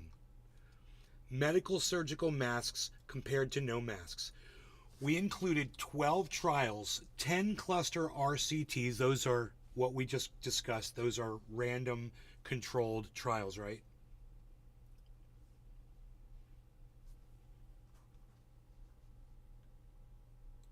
Randomized controlled trials, right? Comparing medical surgical masks versus no masks to prevent the spread of viral respiratory illness. 2 trials with healthcare workers and 10 in the community. So 2 trials right there with healthcare workers. So those are people who are constantly exposed to people who have COVID. Okay, cool. This says, and it just states this, it says wearing masks in the community probably makes little or no difference to the outcome of influenza-like illness, like ILI, COVID-19, like illness compared to not wearing masks. Risk ratio RR 0.95%. Confidence interval 84 to 0.109. 9 trials, 276,917 participants. Moderate certainty evidence. Wearing masks in the community probably makes little, it just said this, or no difference to the outcome, of laboratory confirmed influenza, SARS-CoV-2, compared to not wearing masks. RR 1.01, 95%, blah, blah, blah. 13,919 participants. Moderate certainty evidence. Harms were rarely measured and poorly reported. Very low certainty evidence. Once again, it says very low certainty evidence at the end of that statement. Then it goes on to respirators compared to medical surgical masks. And this says, we pooled trials comparing N95P2 respirators with medical surgical masks, 4 in healthcare settings and 1 in a household setting. We are very uncertain on the effects of N95P2 respirators compared with medical surgical masks on the outcome of clinical respiratory illness. Blah, blah, blah, blah. It says all that, the percentages. It says 7,779 participants. Very low certainty evidence, whatever that means. It doesn't sound good for the study.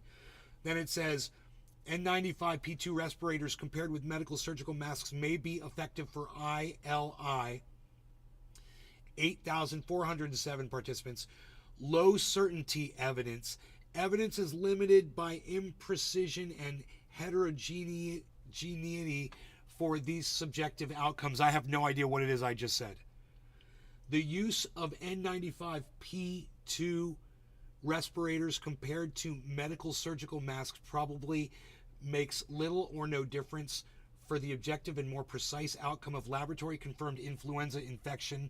Once again, the numbers: 5 trials, 8,407 participants. Moderate certainty evidence. Restricting pooling to healthcare workers made no difference to the overall findings. Harms were poorly measured and reported, but discomfort wearing medical surgical masks or N95P2 respirators was mentioned in several studies. Very low certainty evidence. One previously reported ongoing RCT, randomly controlled trial, has now been published and observed that medical surgical masks were non-inferior to N95 respirators in large study of 1,009 healthcare workers in 4 countries providing direct care to COVID-19 patients. Were non-inferior, so they seem to be working well as a respirator. The masks. That they're literally saying we found another study that goes against all this other shit. That's a study of 1,000 people. Healthcare workers. People that are exposed to it all the time.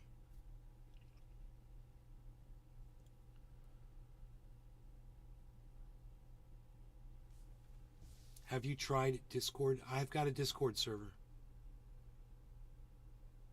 You also have a channel. Great. Speculative science done with little to no actual facts or evidence to back it up. It's like a white lie. Just don't, lol. Hand hygiene. Okay, so then it goes on to other things which I'm not really interested in. This was very interesting. And I wonder if there's anything like that they sum up at the end. Author's conclusions. The high risk of bias in the trials, variation in outcome measurement, and relatively low adherence with the interventions during the studies hampers drawing firm conclusions. Wow. Okay, there you go, guys. So this study is not as... It is worded to be the most rigorous and comprehensive analysis of scientific studies, says the high risk of bias in the trials, variation in outcome measurement, and relatively low adherence with the interventions during the studies hampers drawing firm conclusions. How is that a comprehensive, rigorous analysis of scientific studies? Well, maybe pick some of the good studies instead of ones that have all of this lack of confidence. You know, I don't know what else to say here. I just hope that they reply to all of this. I'm covering it first, man. I can't believe I'm covering this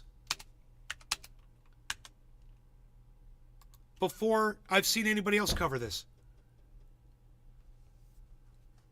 And I really hope that they see this. I hope that they give me a like and they say something.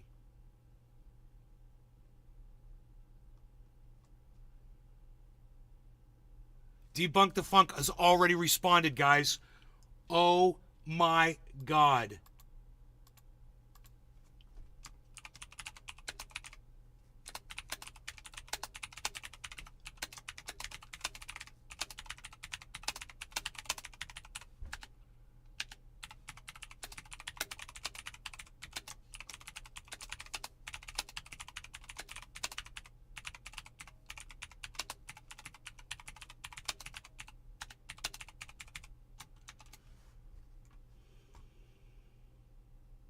Here's a video I made on the topic. Dude, he made a video on this already. Here's a video I made on the topic. Here's a statement released by the Cochrane Group about that study. Okay, so let's just let him tell us. Oh my God. Dude. Hey, I'm Dr. Wilson. I'm a PhD. What did I tell you guys about Twitter? I told you when you want to reach somebody, Twitter's the place to do it. Okay, let's see what he has to say. It's only a 10-minute video, and this went up. Oh, yes, masks still work. That's the video we just watched. That is so funny. Oh my God.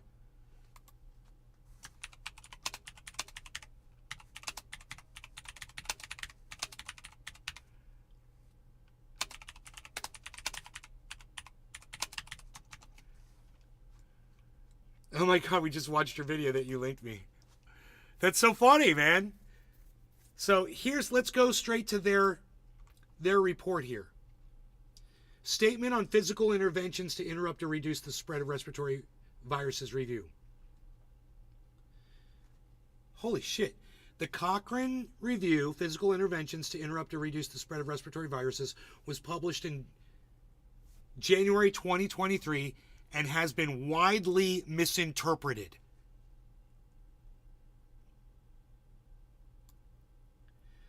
Many commenters have claimed that a recently updated Cochrane review shows that masks don't work.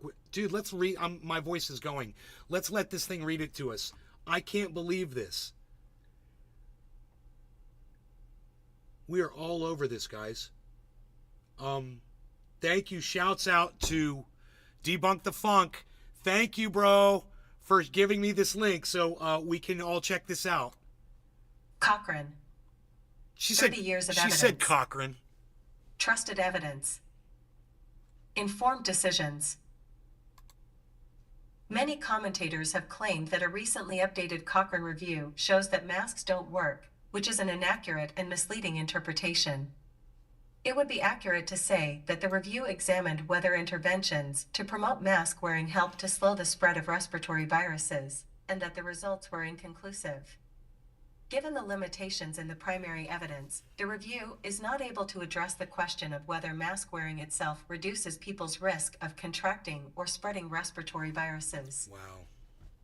The review authors are clear on the limitations in the abstract, the high risk of bias in the trials, variation in outcome measurement, We caught and that. relatively low adherence with the interventions during the studies. We published caught during that, the and I'm just some guy.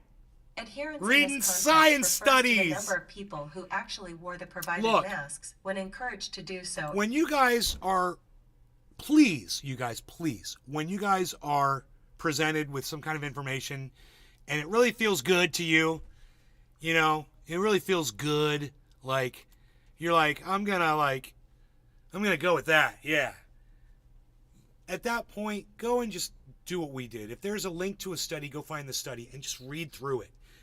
Now, as you saw, as I read through the study, there were words in there I didn't understand. But we got the gist of it, and we got to the point where it just blatantly tells you there's bias.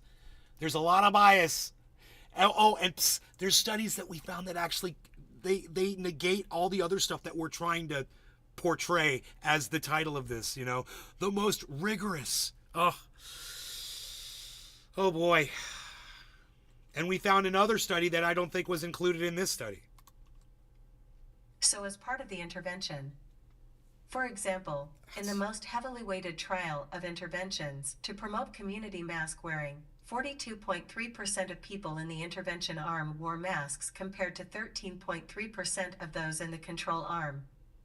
The original plain language summary for this review stated that we are uncertain whether wearing masks or N95/P2 respirators helps to slow the spread of respiratory viruses based on the studies we assessed.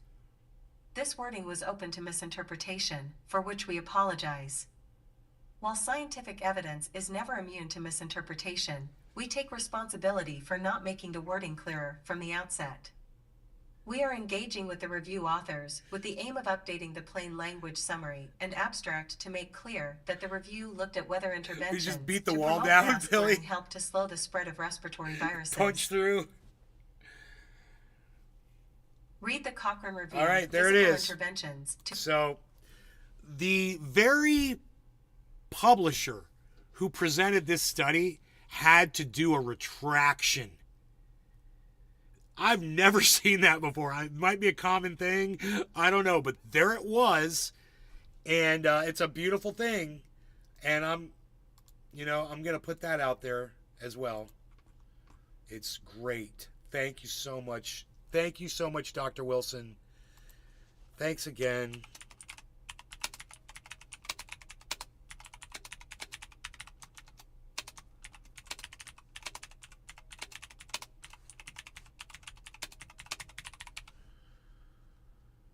Okay, thank you so much. All right, I'm just going to tweet this out on my Twitter account so you guys can see it.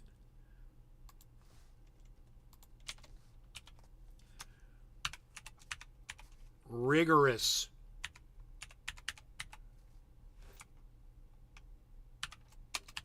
My ass.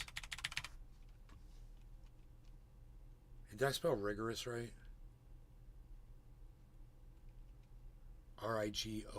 Rigorous. That looks right to me. I'm just going to go with that. Yes, I spelled it right. The most rigorous and comprehensive. New York Times. And when I read those words, I thought it was that other publisher that said that. My bad. I got that wrong. But we tracked it down to the New York Times, and it was the New York Times that was blah, blah, blah, blah, blah, most rigorous. Right? And, even though it was the New York Times, this little guy right here, he decided, you know what, I'm just going to read it for myself. There's got to be some bias in there, man. It just didn't seem right to me because we've just seen the science of how masks work. It's very common, easy stuff. It's not about being able to stop every particle. It's about limiting particles, limiting breath between people.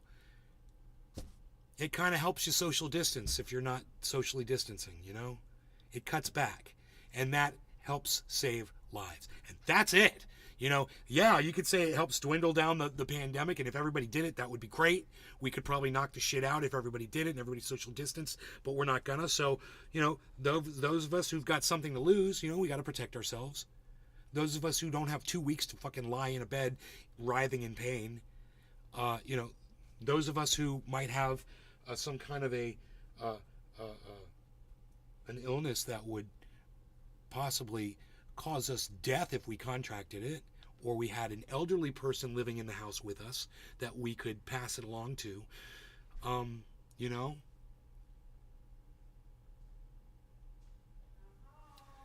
Welcome home, Mom.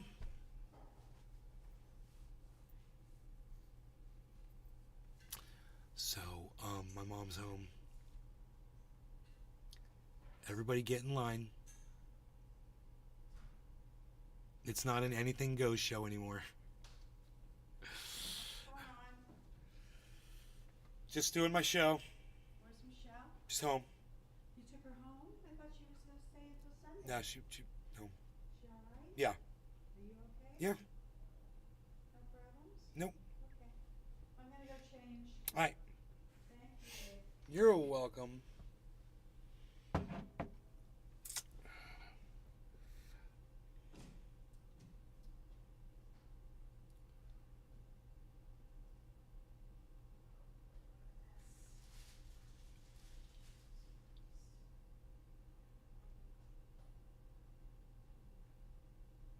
Right, Wolfie? This TV room with 32 patients with COVID with a mask so you can feed them dinner. When are you doing this? Nay, I would like to go with you. TV room with 32 patients with COVID. Atomic Ray, what are you talking about?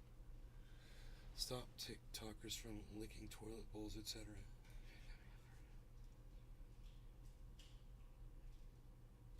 I'll let one of the COVID patients feed everybody.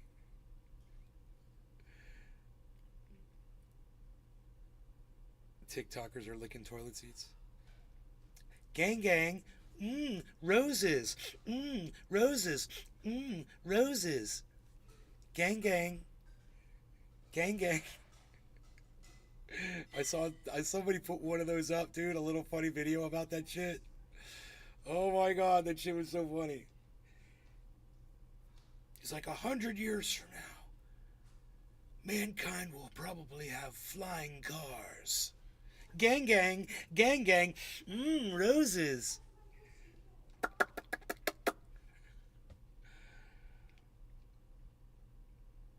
Socially distant, Ryan, no, Wolfie. I want to see if you have bias. A little cringe. What, me telling you that I wouldn't go into a room full of 32 people with COVID just to wear a mask to prove that the mask works so that I don't catch COVID, that if I don't, I have bias or something? What? What are you talking about? What are you talking about? It doesn't even make sense. I'm sure that in your mind what you said makes perfect sense, so maybe explain it to me so it'll make sense to me. Would you go and feed those people or not? If it was my job, yeah. If that's what I did for a living, if I was a healthcare worker, I'm sure healthcare workers do that. And I'm sure they, wear a mask and gloves and protect themselves. I mean, I would if I was that healthcare worker. But if that was my job, I would. I choose not to do that, man. I choose to be retired and not work because I don't like jobs. I don't like working. I like sitting on my ass. For the most part.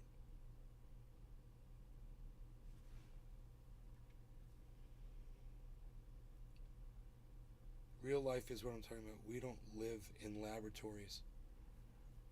Well, yeah, but I mean, I know, and it sucks. It sucks, man. I mean, I have the ability to sit here at home and kind of distance myself from people, and a lot of other people don't have that luxury. And I feel bad for them,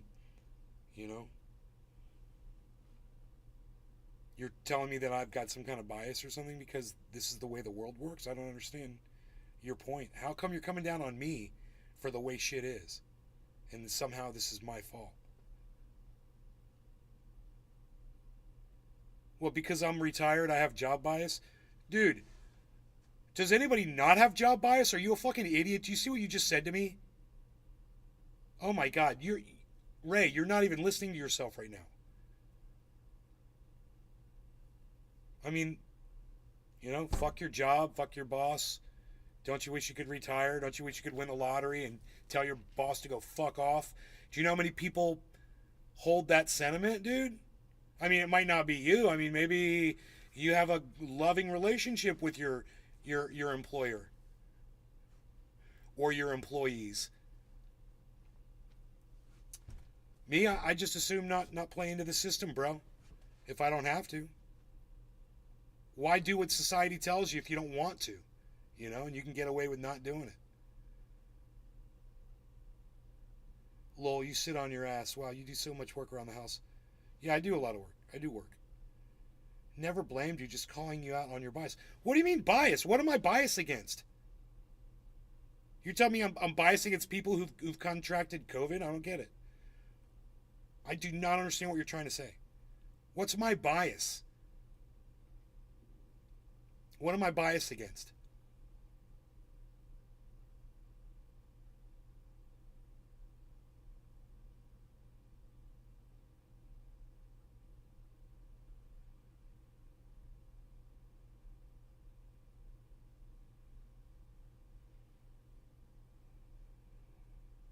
Hey, Anthony Crabaro, thank you. Not going to cover the drywall damage. Maybe, Tom, I'll have a Rumble account. You just explain how it is.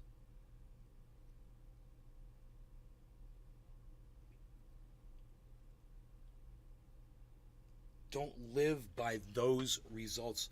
I still don't know what you mean by live by. What's my bias in this, bro? Let's go back to that. No. You said I got some bias somewhere, and I'm just trying to figure out what point you're trying to make here.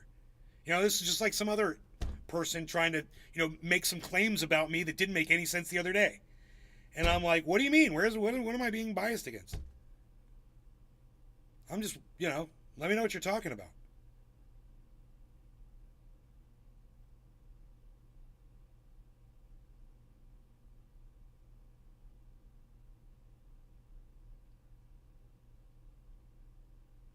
What do you mean biased?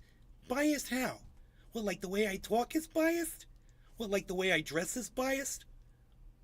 No, you said it. You said it. You know what you said. You said I was biased. I'm just saying. What do you mean biased? Oh, Anthony, he's a big boy. He knows what he said. You said it. You said I'm biased. Biased how? Biased how? Not making a claim, just want to know how much you know about healthcare. Dude, you literally just make this claim that I'm biased, which is a big deal, man, to say that to a podcaster that talks as truthfully about everything as I possibly can all the time. And while I'm sure I do hold some biases here and there, and we could probably prove that, I was just asking you what the fuck you were talking about, because you weren't making any sense. I gave you every opportunity to tell me what you're claiming. You're pointing out my bias, right? You're calling out my bias. That pissed me the fuck off when you said that. Oh, you're calling me out? I'm sitting here hosting a podcast for you so we can have a conversation, and you're calling me out because you disagree with me? I'm biased against what? What do you mean I'm biased? No, Atomic Ray's not a noob. He's not a noob. He knows what's up. That's why I'm having the conversation with him. Right? Right, Ray? You're not a noob. Ray's not a noob. He's been around the block a few times. Am I right, Ray? Ray, am I right, Ray? Let him know, Ray. Tell him who we are. Tell him who we are, Ray. Like you don't know who we are. Tell him who we are.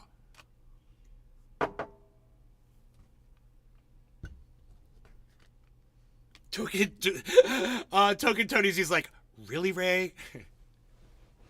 If you knew what was up, why is he not explaining it to you? Then he's just calling you out on something that's not even there. Anthony. That's all I'm asking, man. Hey, Anthony, he's a big boy. He can speak for himself. The guy's name's Anthony. I love it. Anthony, I totally agree with you. I mean, he said he's calling out my bias, and I'm like, my bias on what? I know, but if you're calling out my bias, bro. They have access to the test, not just the summary, not disagreeing. Okay, well, you can disagree. I don't mind if you disagree. If you make a statement like that, I'm just going to try to clarify it so I know where you're coming from so I can respond to it. Because if I'm exhibiting some kind of bias here, well, then I want to, call myself out on it. And maybe if I have to retract something or explain something or whatever, that's quite a claim. When we're having a conversation about, which is something that a lot of this is opinion based. Should people mask? Should they not mask? A lot of that's just opinion. And if somebody can prove the point that they work, well, then that helps that person's opinion that wants people to mask up. And when there's a study that calls itself, the most rigorous and comprehensive analysis of scientific studies conducted and published on the efficacy of masks, and it's not. And then we go through and we're reading it, and I'm like, dude, I'm not even impressed. And I'm just a layman. I'm not even a layman. I'm just a lay. And I'm just sitting here like, bro, this doesn't make sense to me. It's like it's not adding up. They're literally saying it's all biased. They're saying that they don't trust the results. They're saying these results are questioned. And and by the way, there were a few studies that we want to point out that absolutely go against everything that we're saying to you. Several studies, and they mention that in the paper.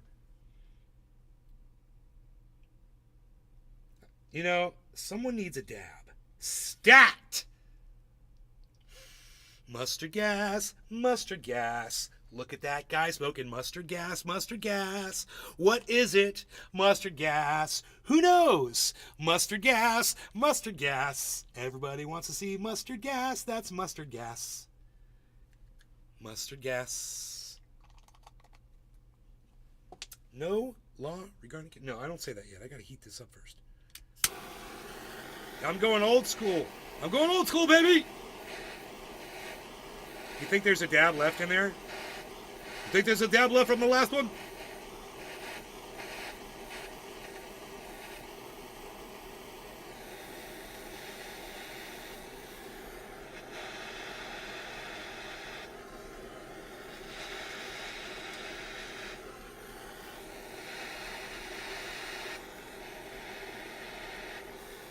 I don't think so, man. There's not a lot of vapor in there.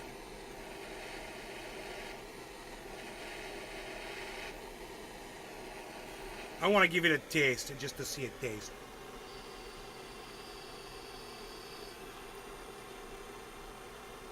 It's actually not that bad.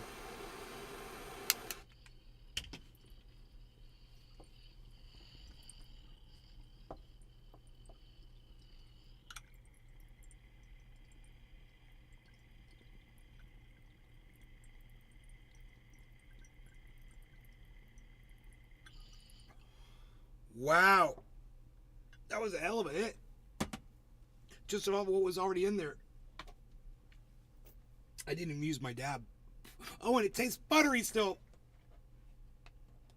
It still tastes buttery, everybody.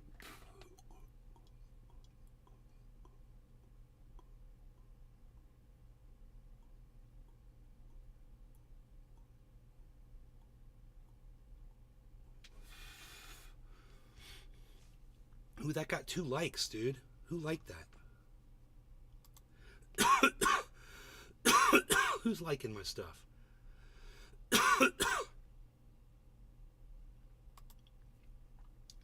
Dude, who liked it? It used to show likes, but it's not doing it anymore. Dude, I so much want to know who liked this post. Oh, man. I'm so glad that Dr. Wilson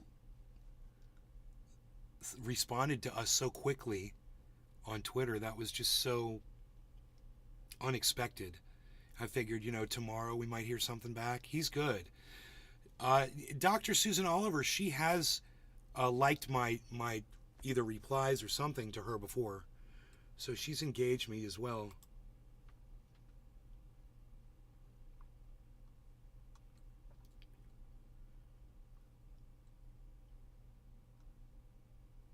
Dude, I want to make this my pinned tweet.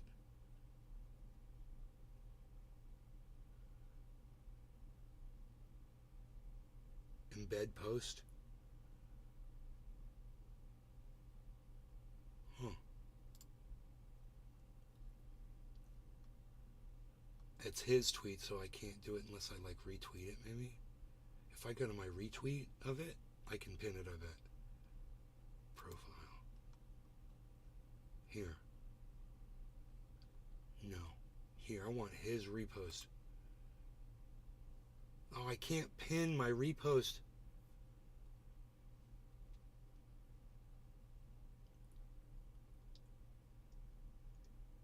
Embed post, it says. I'll just give me embed code. Oh, man. I can't pin his tweet to my fucking... It's so cool that he tweeted at me, bro. Fucking debunked the funk. I'm so proud of that. I hope you guys are too, man. Everybody wants the mustard gas. Anthony Serraro, Cribero. Cheers. No law regarding cannabis. No law regarding cannabis. What's up, brother? How you doing? Fuck COVID. Let me see big ol' hit from some green. All right, for you, my friend, anything. Fuck COVID. For anything for you, fuck COVID. And I agree. I share that sentiment. Fuck COVID. Fuck cancer. Fuck illness. Fuck sadness. Fuck it all, man.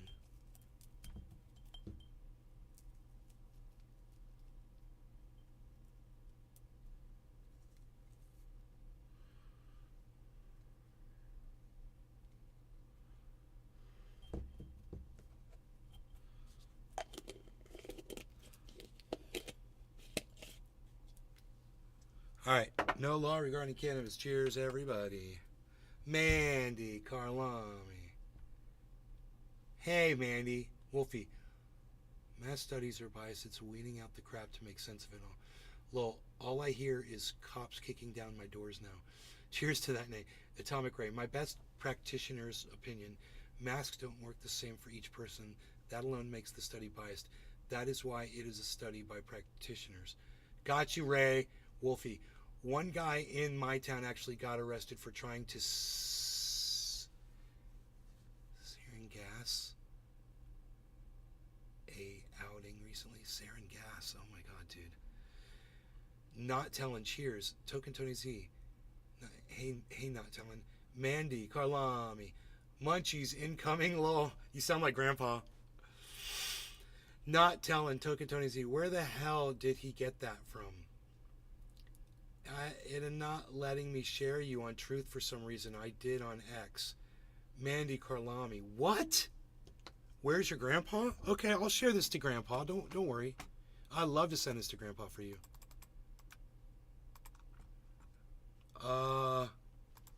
True Social.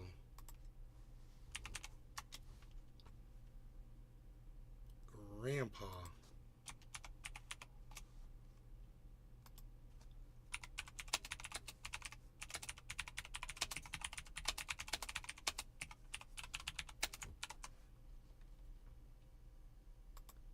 All right, I truthed it at him. I sent him a good truth there, is what I did. I truthed him up.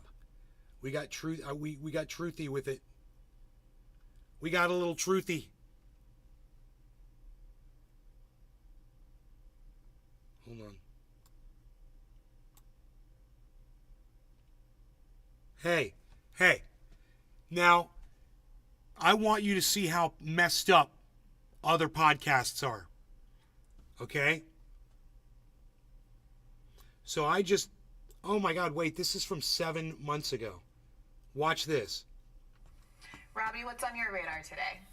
Well, the wearing of masks to prevent the spread of COVID-19 and other respiratory illnesses had almost no effect at the societal level, according to a rigorous new review of the available research. Rigorous. Quote, interestingly, 12 trials in the review, 10 in the community and 2 among healthcare workers.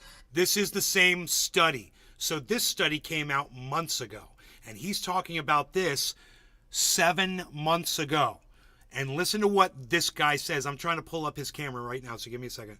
Found that wearing masks in the community probably makes little or no difference to influenza-like or COVID-19-like illness transmission, writes Tom Jefferson, a British epidemiologist and co-author of the Cochrane Library's new report on these masking trials. That's it. Quote, equally, the one that Cochrane that masks had no effect on retracted. Confirmed influenza or SARS-CoV-2 outcomes. 5 other trials showed no difference between one type of mask over another.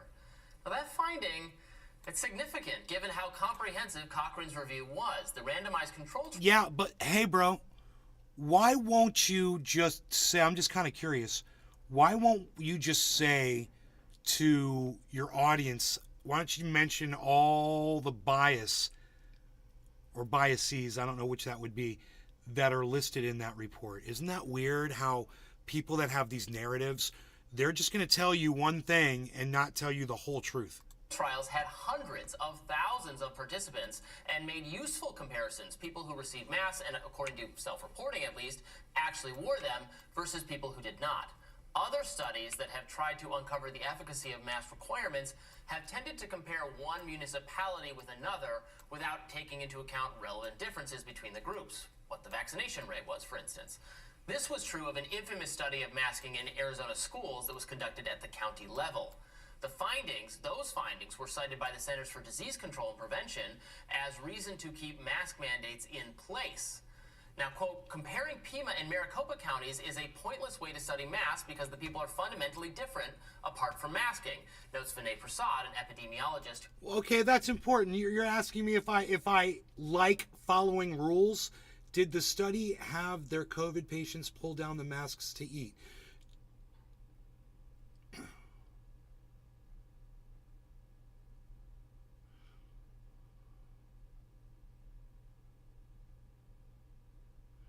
Masks didn't work, all about control. Biden is the best. Invaded Russia last week. It's about control if mandates come back this October. Hell no. No trolls. It's because you guys are supper or of superior and only like white people. We're only white people? Is that what you think? Huh. That's racist. We like Martin Luther King here. Right, the only way to list all the bias is in the lab or in society. You have real numbers. I'm definitely not racist. I hate everyone, says Mandy Karlami.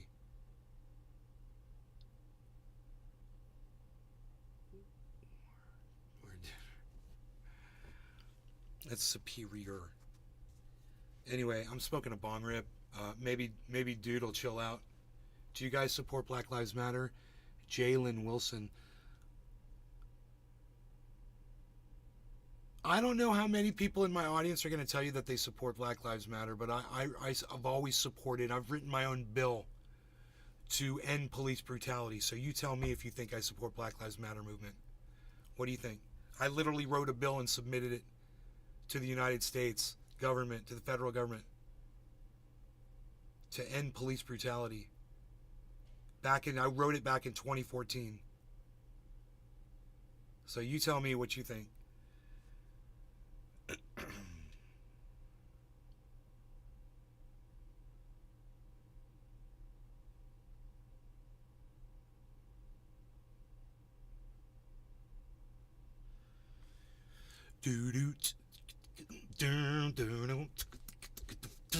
Fuck the police, straight from the underground. What?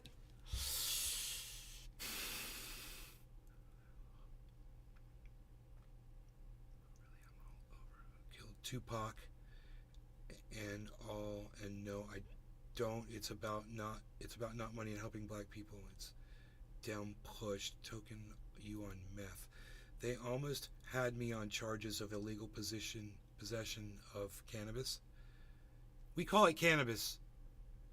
Jalen Wilson, we call it cannabis. Because, you know, that word that you used is racist.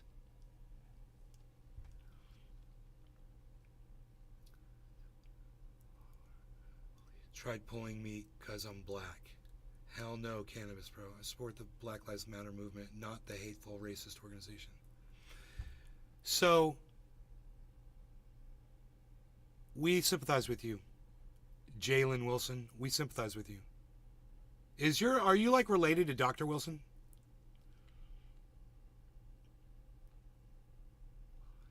Held at gunpoint over cannabis before it was legal. It's normal. Okay, racism is a stretch.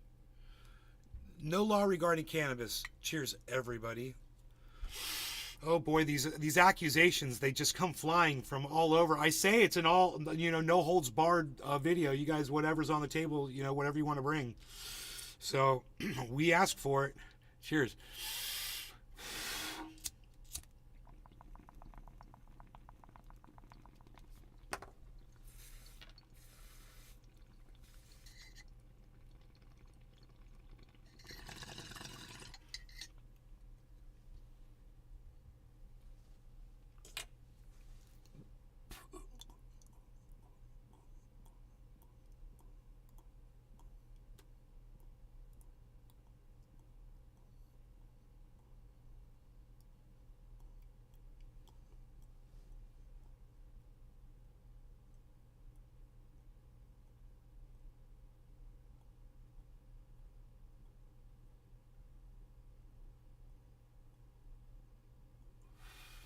Subscribe to my Rumble channel while you're here. Don't forget to hit the follow button. I mean, not subscribe, I mean follow. Please follow me here, guys. And give me a thumbs up, too, man. Wow, miss an important upload. Hell yeah, says fuck COVID. NWA, says Anthony. Yeah, we could talk about the Black Lives Matter movement and all that, but...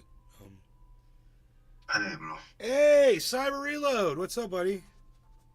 How do you... Hey, Bro, what's up? you know that the alert does not tell me when you come in. So you could have been in here for 20 minutes. I wouldn't have known. Oh, I just came in. The alert on my fucking Android, you know, when you say the Google Assistant, when you say, hey, Google, it usually give a little vibration. That have fucking disappeared after the last update on my phone, and I cannot get it to work again. And I use that a lot because I play video games a lot with headphones on, you know? Right. So I rely on fucking could feel that vibration even in the table when the vibrate I have it in the hand, you know? But it's gone. I cannot fucking find it to put it on again. It's crazy. So, we're listening to this guy that's promoting a study that we just debunked. We debunked the study. If you can believe that I just debunked a study on the show. It was a mask. It was a mask. It's the Cochrane review on masks. It's they actually, you know, it's funny is after I debunked it, that guy Debunked the Funk, Dr. Wilson on YouTube. He's got a channel with he's got that big afro, but he just cut it all off. But he messaged me back. He tweeted back at me on Twitter and showed me that the Cochrane Institute has retracted or made a statement in regards to that study saying that it's complete garbage, basically. And we're just watching this guy who, when that study came out, he was talking about how it's like, this proves it beyond the shadow of a doubt that masks don't work. So here, just listen to this guy for a second. He's such an asshole. To as opposed COVID-19 mandates. I got a bowl pack when you're ready. That they have different rates of vaccination and different levels of caution. Cochrane, on the other hand, employed randomized control trials, which are considered the gold standard for review. And the results are difficult to argue with. Zoom out to the population level, and masks did not have much of a discernible impact on COVID-19 cases.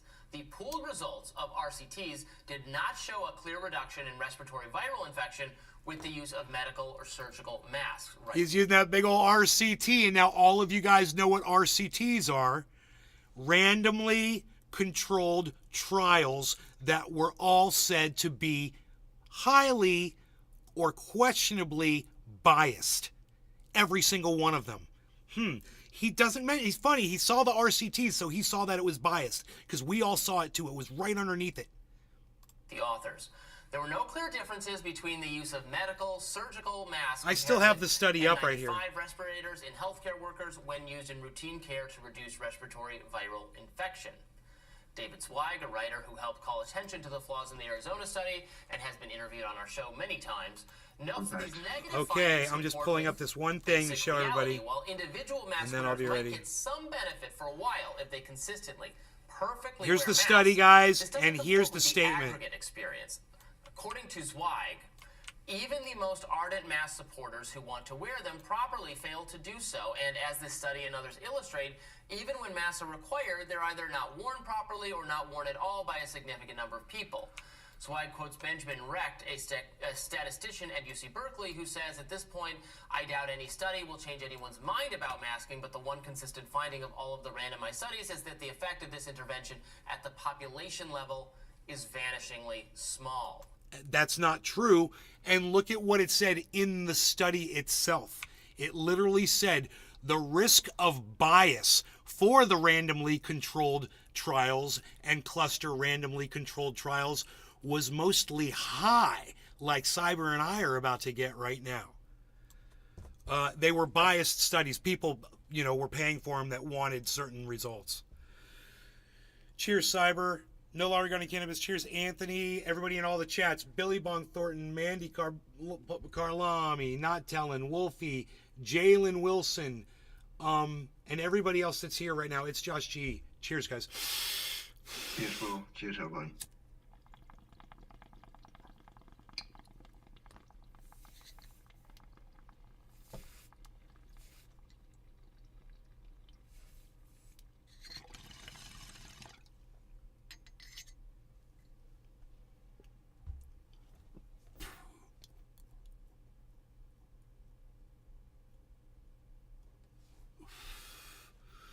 he goes on for a while with this bullshit. These anti-maskers are hilarious. They've got such a narrative to push down your throat. Oh, and by the way, there's a COVID disclaimer at the bottom of his video. This guy, Robbie Suave. That's his name, Robbie Suave. Well, the findings have yet to penetrate the mainstream media public, whereas flawed studies like the Arizona one received rave reviews in the pages of the New York Times and also the Washington Post. So far, the Cochrane Review has not attracted coverage from these outlets whatsoever. Nor has it garnered commentary from the CDC, an agency that has routinely seized on less compelling evidence in order to recommend the maintenance of intrusive COVID-19 interventions like mask mandates and like lockdowns. Now, indeed, dude, I'll laugh my ass off if Grandpa comes in here while Jalen Wilson is here. I will laugh my ass off at him. Oh my God. Why? He's claiming we're racist because we're all white. This guy in the chat, because he says he's African American, or African, or black, or I don't know. He might not be. So American. I'm racist just because I'm white? Is that what I'm told? Okay. No, I think you're racist because you're in here watching my show, and you're white. He says, Wow. "Get that dumbass Grandpa in there," says Jalen Wilson. Don't call Grandpa a dumbass, bro. So just fucking make a sweep across the board and call people racist. That seems logical. I see that. Who the fuck do you think you are, Billy fucking Ballantyne? Jalen? Walmart said a mask was all I needed to shop. When I showed up, they said I needed clothes too. From the chat.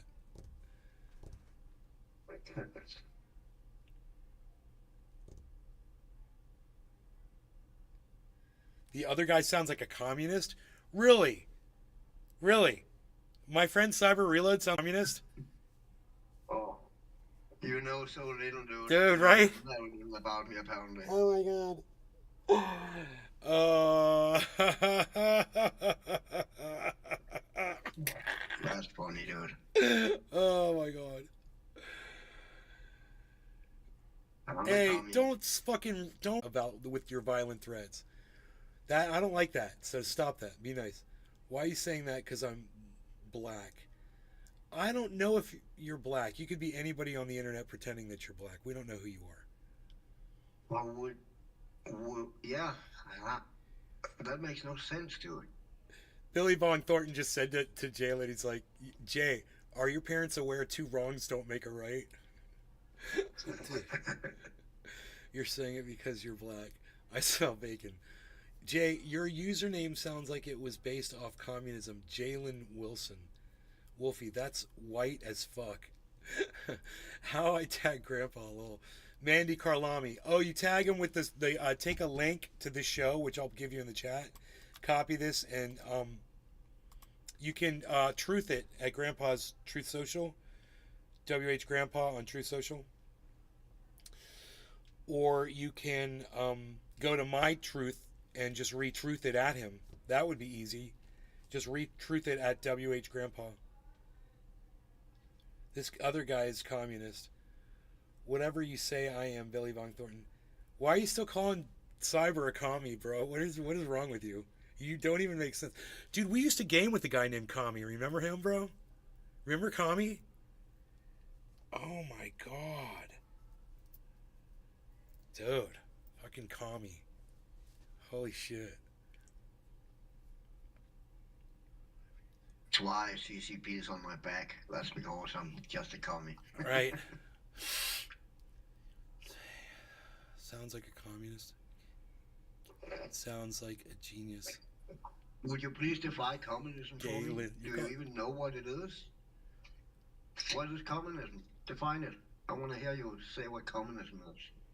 The other guy's looking like a GTA character from Sandy Shores. He's saying the other guy. He says the other guy. Look, Jay, his name is Cyber. It's Cyber. You can call him Cyber, bro. It's cool. Cyber. It's fine. You don't have to keep calling him the other guy. The other guy. The other commie guy. Come on, Jalen. He's calling you Galen. Bonsai's calling you Galen over there on the YouTube. Why subject WHG to this small-minded racist, Jay? Because I think it's a teaching moment, and I think he learned that, you know, he was mistaken when he came in here and called us racists, when we're the least racist people. Which is what we're all about, which is why I love the WH Grandpa crowd, man. Because it's like you guys jive with us, man. We don't agree on shit. It's fun. We disagree on a lot of shit. But one thing we do agree on is, you know, you don't hate people based on your differences, man. You just don't hate them. You can disagree with people and not hate them. All of us have differences with our family members, our friends, you know, our coworkers, the people that we associate with on social media. It's okay. That's how we have a conversation, man. It's fun. We can make it fun instead of making it an angry thing. You know, Jalen Wilson's calling me KKK. He says racist KKK. You're so funny, Jalen. What are you doing, bro? Can you kick him out? Mandy? Jalen Wilson? I could kick him out, but then he'd really call me a racist, wouldn't he? He'd say, you kicked me out because I'm black. You know, what am I supposed to do?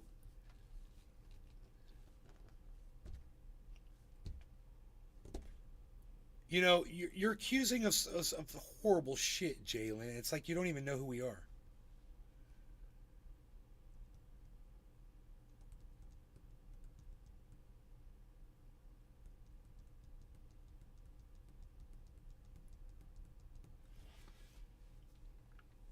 Well, Jalen, how old? Can I ask you how old you are? What's your age? I'm assuming 16 or 17.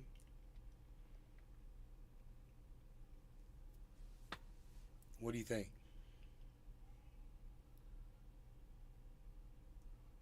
He's definitely. I think he's a teen. Bro, Cyber, Mandy Carlami just used your word, bro. In the Rumble chat. My word? Your word. My word? What's my word? Can you see are you got Rumble up? No. I can't, no. It's worth seeing for yourself. It's the last chat right now.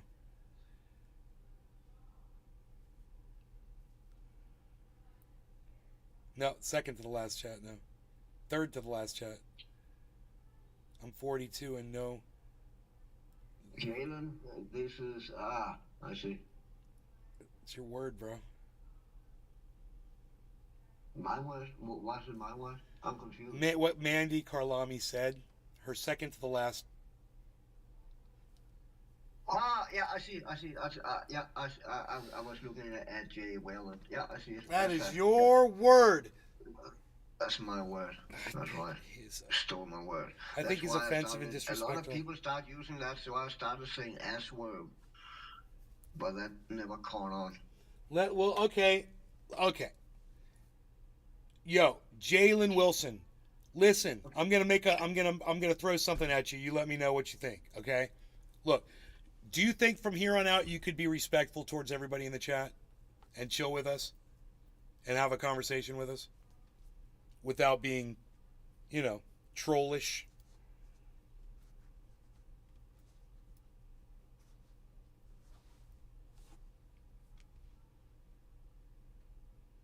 It shouldn't be that hard, right? I mean, we'll see if he wants to have you're an adult human being, right? He wants to have a conversation or not.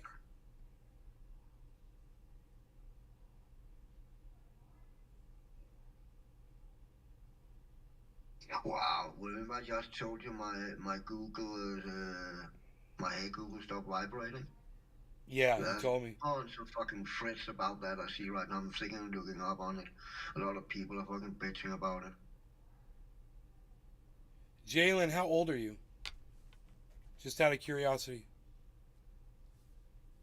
Jalen's like, yeah, I can get along. All right, I like that. That's good. You know, if you wanna apologize to people for, you know, your harshness, that would be cool too. You don't have to, but I'm sure a lot of people would appreciate it if you did.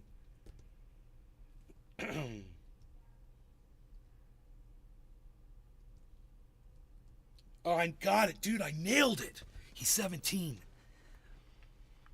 Dude, I fucking nailed it. That makes sense. That makes sense. It's all right, man. It's all right. Look, you'll learn something watching this show. You'll learn something about tolerance and acceptance, and like you said, well, we can all love each other and get along, and united we are much stronger together than we are when we're trying to beat each other's throats.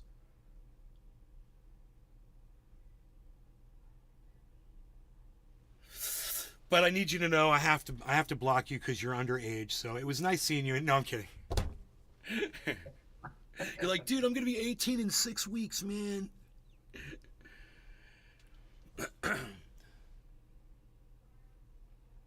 Okay, not telling, because you were the one I was most worried about. So I'm glad that it's cool with not telling. It's cool with me.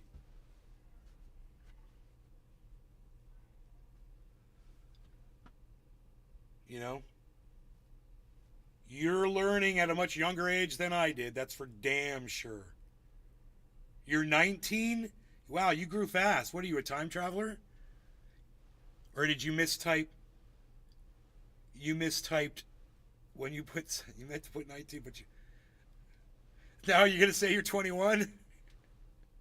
You're just, man, what are you, like Benjamin Button? What are you, man?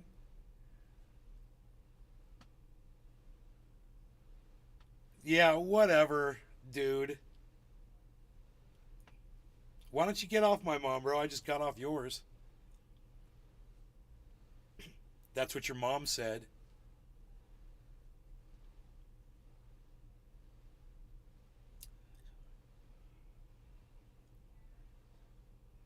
COVID was made in labs. What do you think about this? I think it's very possible. It's very possible. I don't know if anybody knows for sure, but we were funding it. It is. It's for sure. 99% sure about that.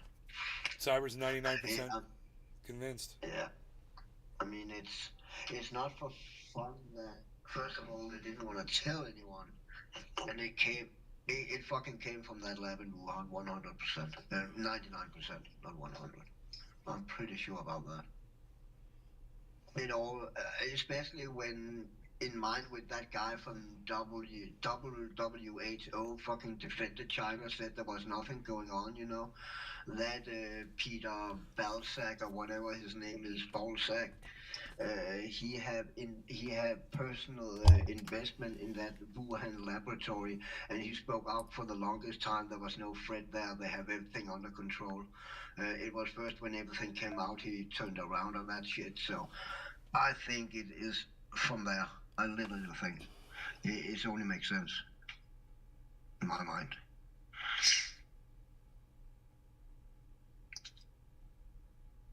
And I actually think they did it for nefarious reason. That's my dad. They started them for nefarious reason to weaponize them or something like that. They had all kind of fucking viruses there, It was not just COVID.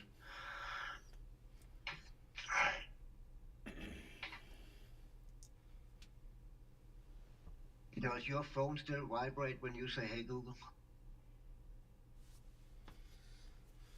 Okay, Google. No. But I think I might have that turned off. Because I'm sitting and looking up on Threads, and they starting this year, at April, the first thread pops up at Google on the forum about it. So it's probably gone on for a while. Mandy Carlome says, "Hey, Nay, you're doing something right when the trolls show up." Well, might be Alexa. Yeah. Mandy, we've had trolls on the show since back in 2011 and 12. I mean, we've had trolls forever. We've always had trolls. If you're online, you're gonna run into trolls. That's just how it is. Even you are a troller, you run into trolls. The dude with this guy is saying in chat's hilarious. In Rumble.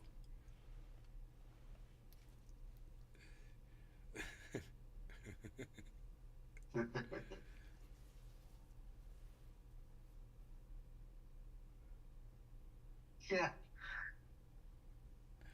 Anthony Crabaro.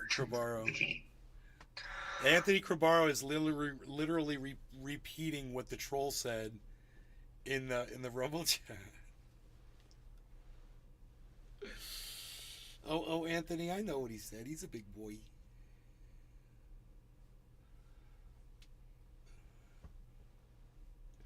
What you said there was hilarious.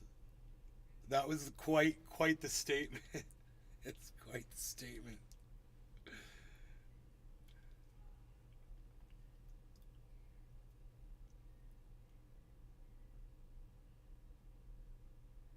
No, Cyber's from Denmark.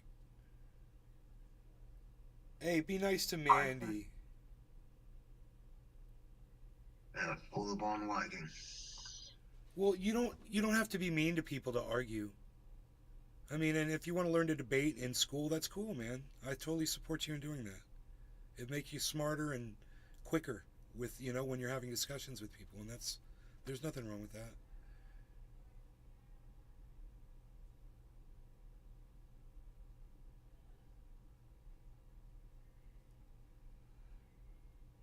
We should smoke. Anthony, thank you for sticking up for me. I know exactly what the guy's saying. We're all just laughing about it. It's cool. Don't let it get to you. Justin says, you're mean to me. Did you say we are all racist and communist now? Racist communists, and you're from Ireland, I guess, he said. No. And, what else, man? I'm from Glasgow. You don't see my Glasgow smile?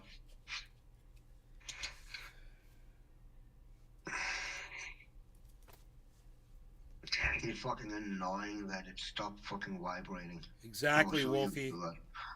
That's what I'm doing.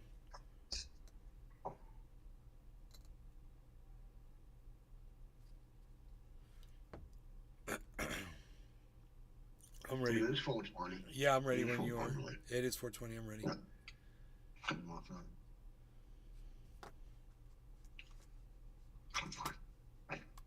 Yeah, I'm ready. No longer got heroes. Cheers, Cyber. Cheers, Anthony, Billy,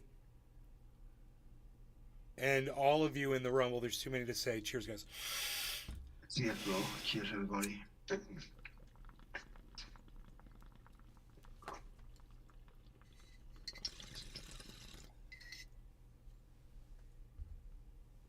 Billy Bong Thornton, Mandy Carlami, fuck you, Wolfie419, not Dylan, Jalen Wilson, Justin J. That's all of you. Josh G. Before I exhaled.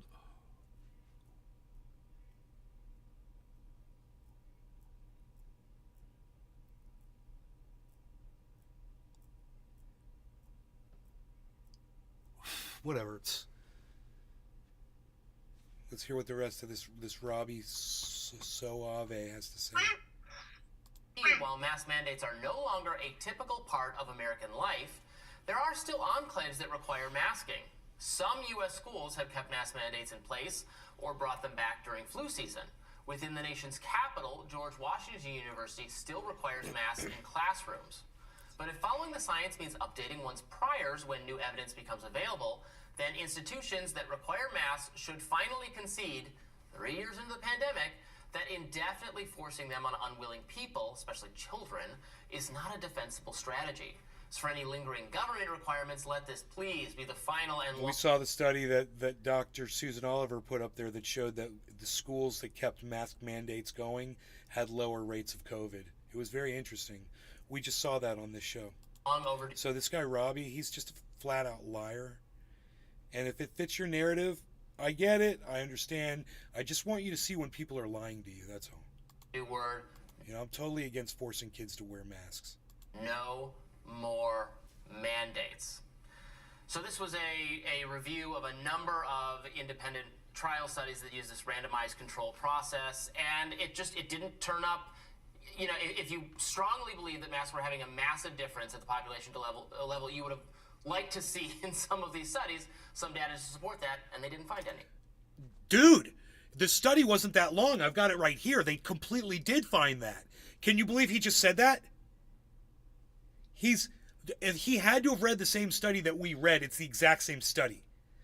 And, it literally says there were studies that disproved what we're saying. Also, there was a risk of bias for these was mostly high. I mean, Robbie, man, what the fuck, dude? You're just a flat-out liar. I'm just going to call you a flat-out liar. You get paid a lot of money, I'm sure, to sit in that chair on Rising and sit there and lie to your fucking audience, and it's pathetic because someone like me could sit here and debunk you. You have no armor, bro. I'm just some old loser. And what the fuck are you? God, man. No, what the study says it's is not that for fun that fucking doctor, I know I say that a lot, but it's not for fun when you get an operation and shit, doctors are fucking mask on. If it didn't work, why have them on? I know, right? That's just, right? Ugh. For instance, relatively low numbers of people follow the guidance about wearing masks or about hand hygiene, which may have affected the results of the studies. They're very clear that there are a number of factors, including transmission through eye ducts, the fact that people are not doing hand hygiene and then touching their masks, that people aren't wearing fitted masks, that these surgical masks that were never intended to stop particles from getting to your mouth and nose, obviously don't work the same way the N95 masks are supposed particles. to. Those masks that doctors wear is not intended to stop particles. Is that what you're fucking telling me?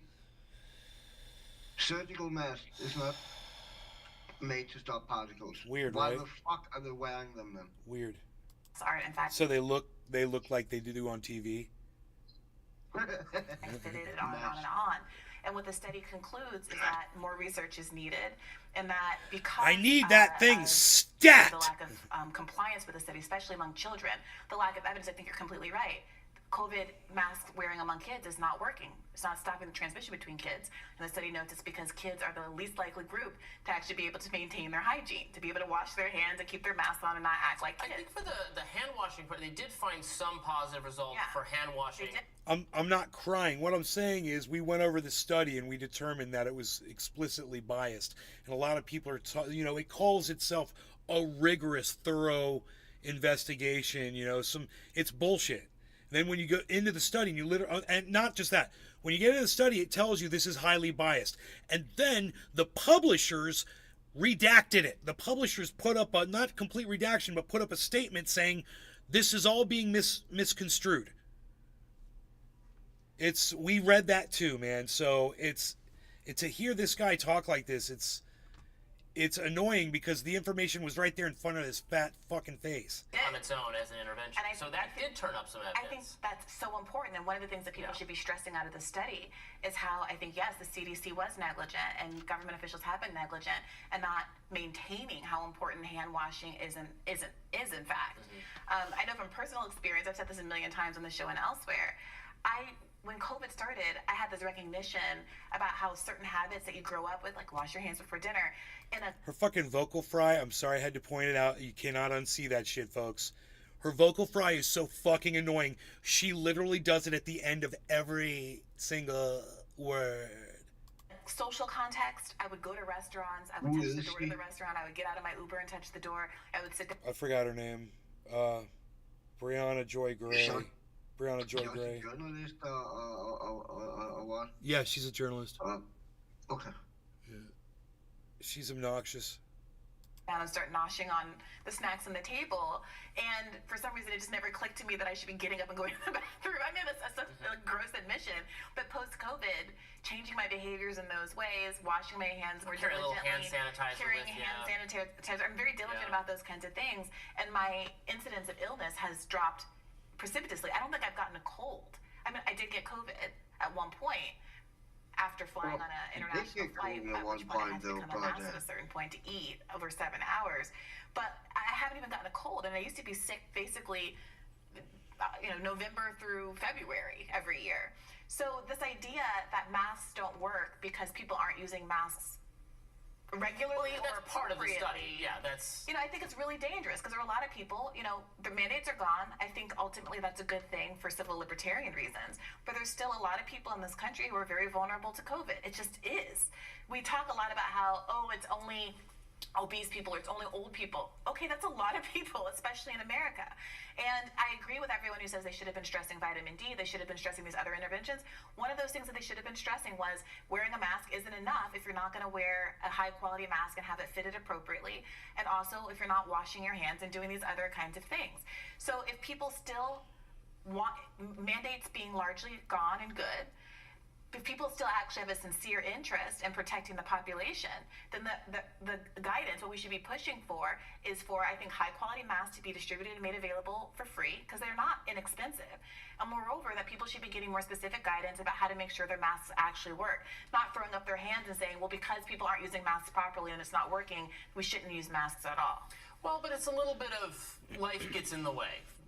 Actual human behavior is a factor here, and not one that can just be ignored. And I think there's a naivety among the kind of the CDC scientific elite type people that say, oh yeah, this intervention will work because we'll just have everyone wear masks until we say don't wear masks anymore, and they'll just wear masks at all times. But of course that just doesn't, we can't do that. It doesn't reflect actual human, like life is messier than that. People are not perfect little automatons that can just internalize government advice and just do that. Maybe people can make their choices. People can make their choices about not doing it. But there are a lot of people, I mean, you and I both know someone who we work with whose face we've never seen because they are very diligent about mask wearing because their job makes them exposed. Everyone can do whatever choice they want for themselves. I, unlike you, Brianna, I get sick as often when I was locked you're feeling down. a little under the weather now, Robbie, in fact, and I wonder if some of us took a test before they came into work today. Because, look, people's lived experience teaches them that they know that the masks have had some impact on their ability to have respiratory illnesses. And I encourage everyone to actually read this study. One, because I think that there's a really important evidence about the importance of hand washing. And two, because it's caveated at the wazoo about the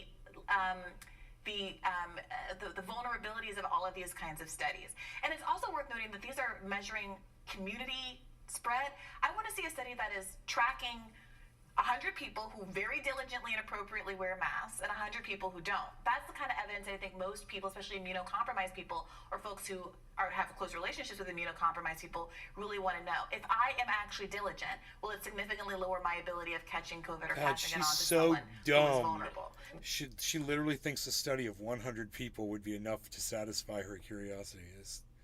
And these, literally, the studies that are discussed in this are like 8,000, 10,000. You know, there's a total like 650,000 people involved in this study, but it's just all biased, you know. But at the same time, you know, 100 people isn't going to prove anything. What you want is a big study, but you want all of them tracked. And what it said was none of that was enforced.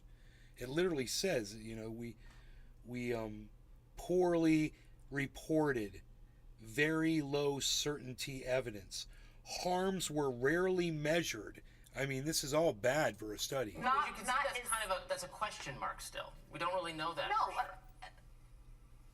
we don't have evidence. Yeah. I would say that what this study proves is that wearing masks, what this study indicates is that wearing masks inaccurately in a poor it shows way. Those 100 people you described, 100 people perfectly diligently wearing masks. What it shows is that there aren't enough of those people in the world to have that be our main way to combat this. Or they're not being studied. And this is part of what this study points out, is that there has been a real lack in inadequacy of funding and interest in pursuing these kinds of things. It's worth noting, you've pointed this out at studies in the past, that many of the studies here are either they're all like pharmaceutical backed or government and pharmaceutical backed. And you can see why a pharmaceutical company would have an interest in saying, don't worry about masks, the only thing that can protect you is me and my shots, me and my vaccines. It's very interesting to me that there's been this alliance between people who are vaccine skeptical and concerned about the harmful side effects of vaccines, but also very anti-mask. Because from my perspective, as someone who is very sympathetic to a lot of the vaccine concerns, well, the only way left then to protect yourself is with physical barriers. The least invasive way to protect yourself is with physical barriers. So I hope that people don't take this study and say, throw caution to the wind. I mean, I've made no secret of the fact that I hate wearing them so much that I wanted the vaccines to be, I was really rooting for them to be super effective so we wouldn't have to wear the masks anymore. And then it was disappointing when the vaccines didn't, you know, they still have positive, I've gotten vaccinated, they have positive effects for, especially for people in higher risk groups with the vaccines. like the masks, were not going to be, a single policy that we're going. I mean, they in fact don't have very much impact on cases at all. Now the study says the masks don't either, but. Well, when not used appropriately, and so I think that one of the questions this study raises, and it's worth following up on, why have there been no studies? We've been talking for 2 years. Why haven't there been? Vinay Prasad wrote about that in that Substack piece I cited. He's like, Fauci could have ordered 10 of these reviews and didn't. So why is it the only studies we get are basically these Pfizer-backed studies which confirm results that are convenient for Pfizer? Why hasn't the government or anybody else shown any interest? And Fauci had a lot of confident things to express on the subject, both ways, that would contradict themselves. I fucking hate how recommended videos pop up over the video that you're watching at the end of it on YouTube. I'm just like, yeah, dude, get that shit out of my purview. What the fuck are you doing? Get that out of my purview.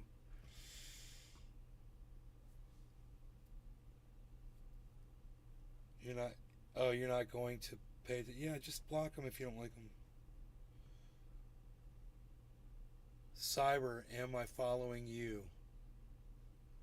I don't know. I have a Rumble. It's called as Peter Guitardia in one word. Say hello in the chat so they can click on your name.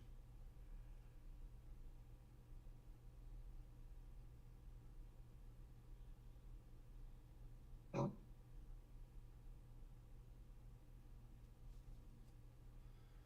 That's me. There you go. And same name on YouTube.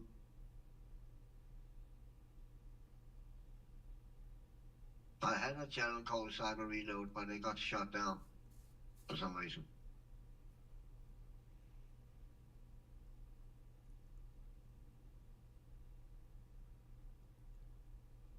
It's hard to hear Cyber? Really? Huh. Let me see here. Hey, Jogan. How are we doing? How's that? Is that better? I got him way down. I got the volume down on everything. I didn't realize you guys were having a hard time hearing him.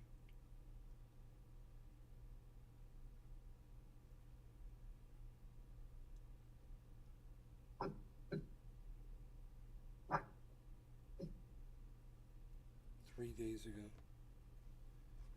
What's this one, man?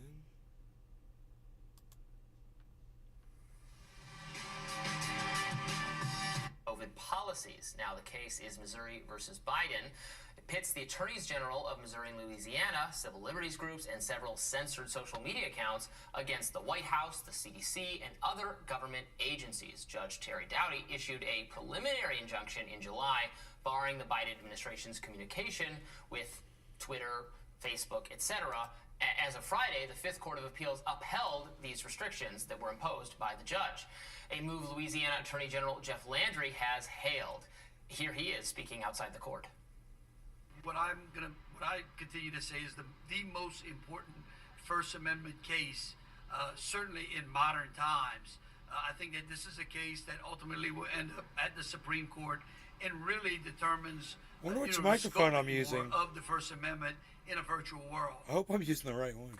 Here to discuss this case further is Dr. Jay Bhattacharya, co-founder of You Illusion sound great. Consensus On Substack Discord. and professor at the Stanford School of Medicine. I'm talking about Welcome, for my doctor. show. It's an honor to have you. They're having a hard time hearing My you. honor as well. Thank you for having me.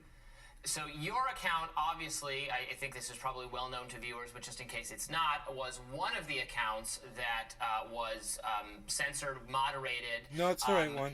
And now we've learned subsequently about all the You know what guidance you're doing. given by the government to the social media companies to take this action. Why don't you start by filling in our viewers exactly what sentiments you were expressing that that got you axed from the platforms. I meant it's this microphone right here and not my webcam microphone. But I'm trying to figure out why they're having such a hard time hearing you, because we're both coming through this microphone. So that guy right there with the glasses out to the right, that's the same guy who talked to that black woman before, right? Yes. And that's the same woman. And that's the same black woman on the really? left. Yes. Okay. So when I joined Twitter in August 2021, I was immediately put, it turns out, on a trends blacklist. I found out from reporting from the Free Press that Barry Weiss did. I actually got invited to Twitter. I could see in the Twitter database my face next to it said trends blacklist. I put on a blacklist, essentially reducing the scope of the set of people that could see my post. I was advocating for the Great Barrington Declaration, which is a policy proposal I wrote with Sunetra Gupta of Oxford and Martin Kulldorff of Harvard in October 2020, arguing for focused protection and better protection of vulnerable older people and lifting of lockdowns. Earlier in the pandemic, I'd also been censored from YouTube for a video where I was speaking with the sitting governor of Florida, Governor Ron DeSantis, advising him about the evidence on whether masking children had any effect on the pandemic. I told him correctly, based on the literature, that there is no randomized evidence suggesting any efficacy of masking children.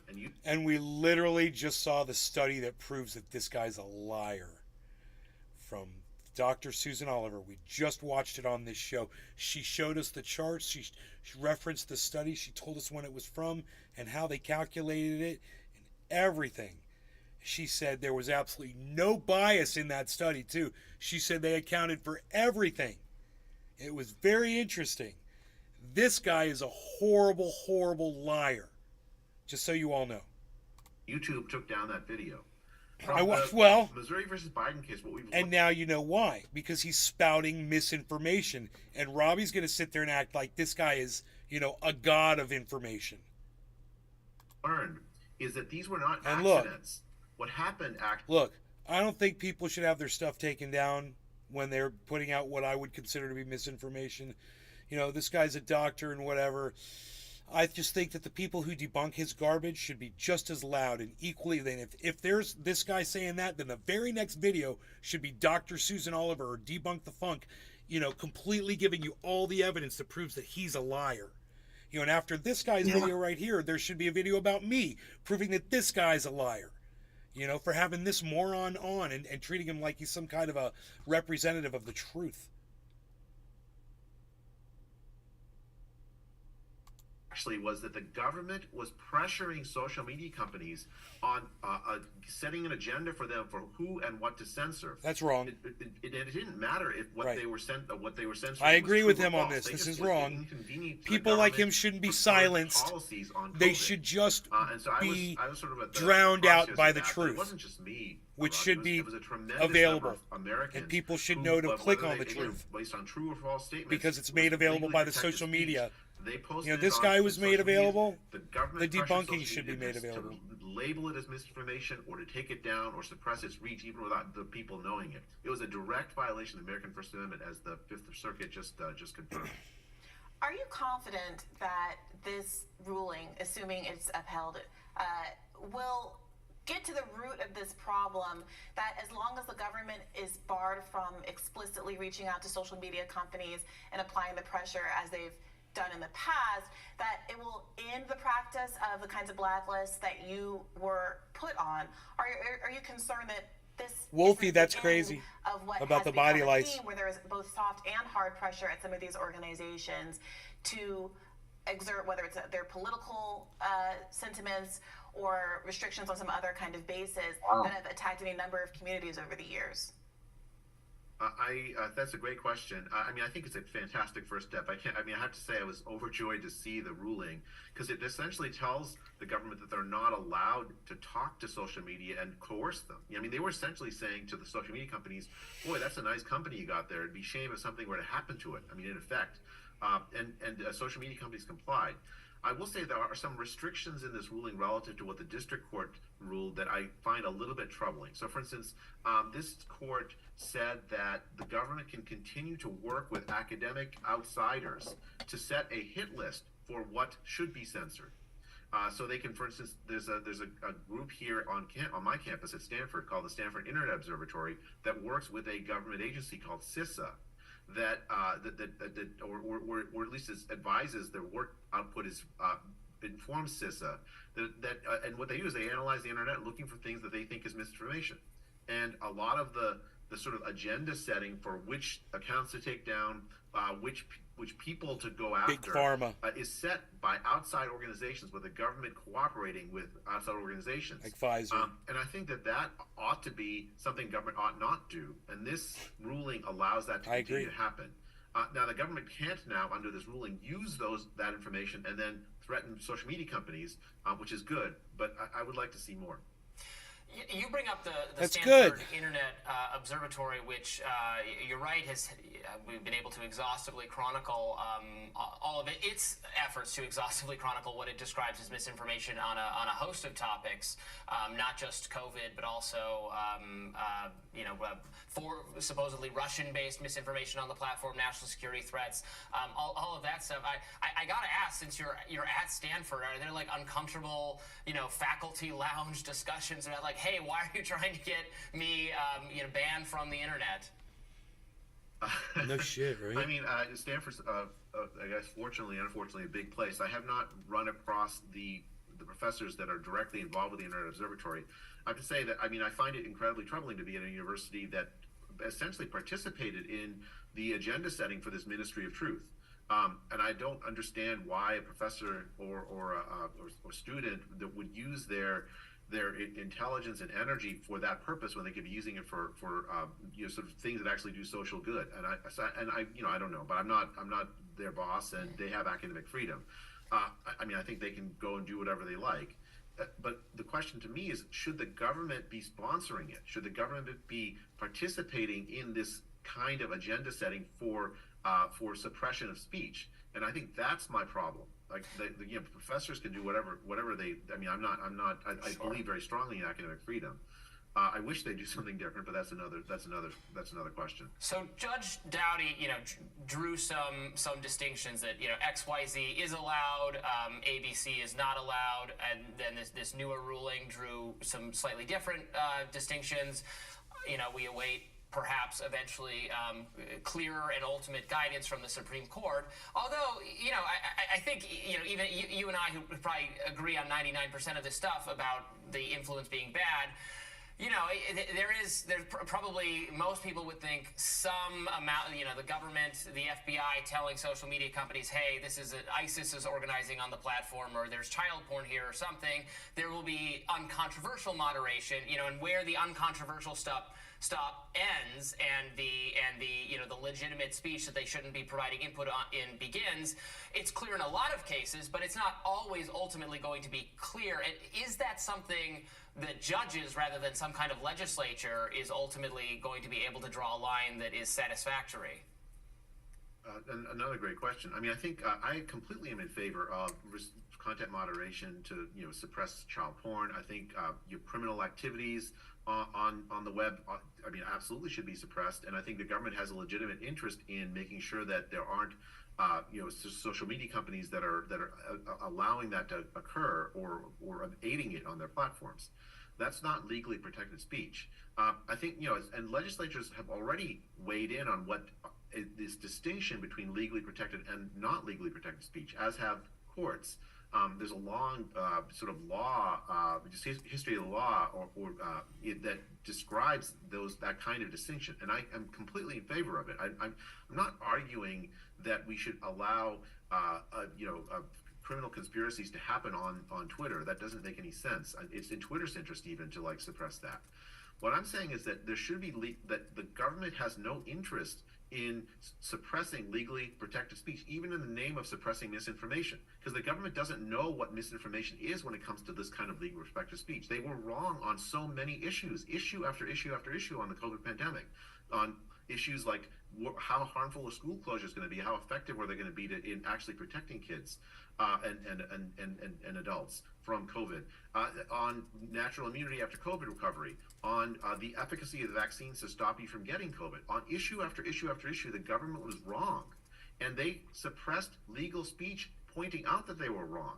That's just entirely inconsistent with the American First Amendment, and it's also bad public health.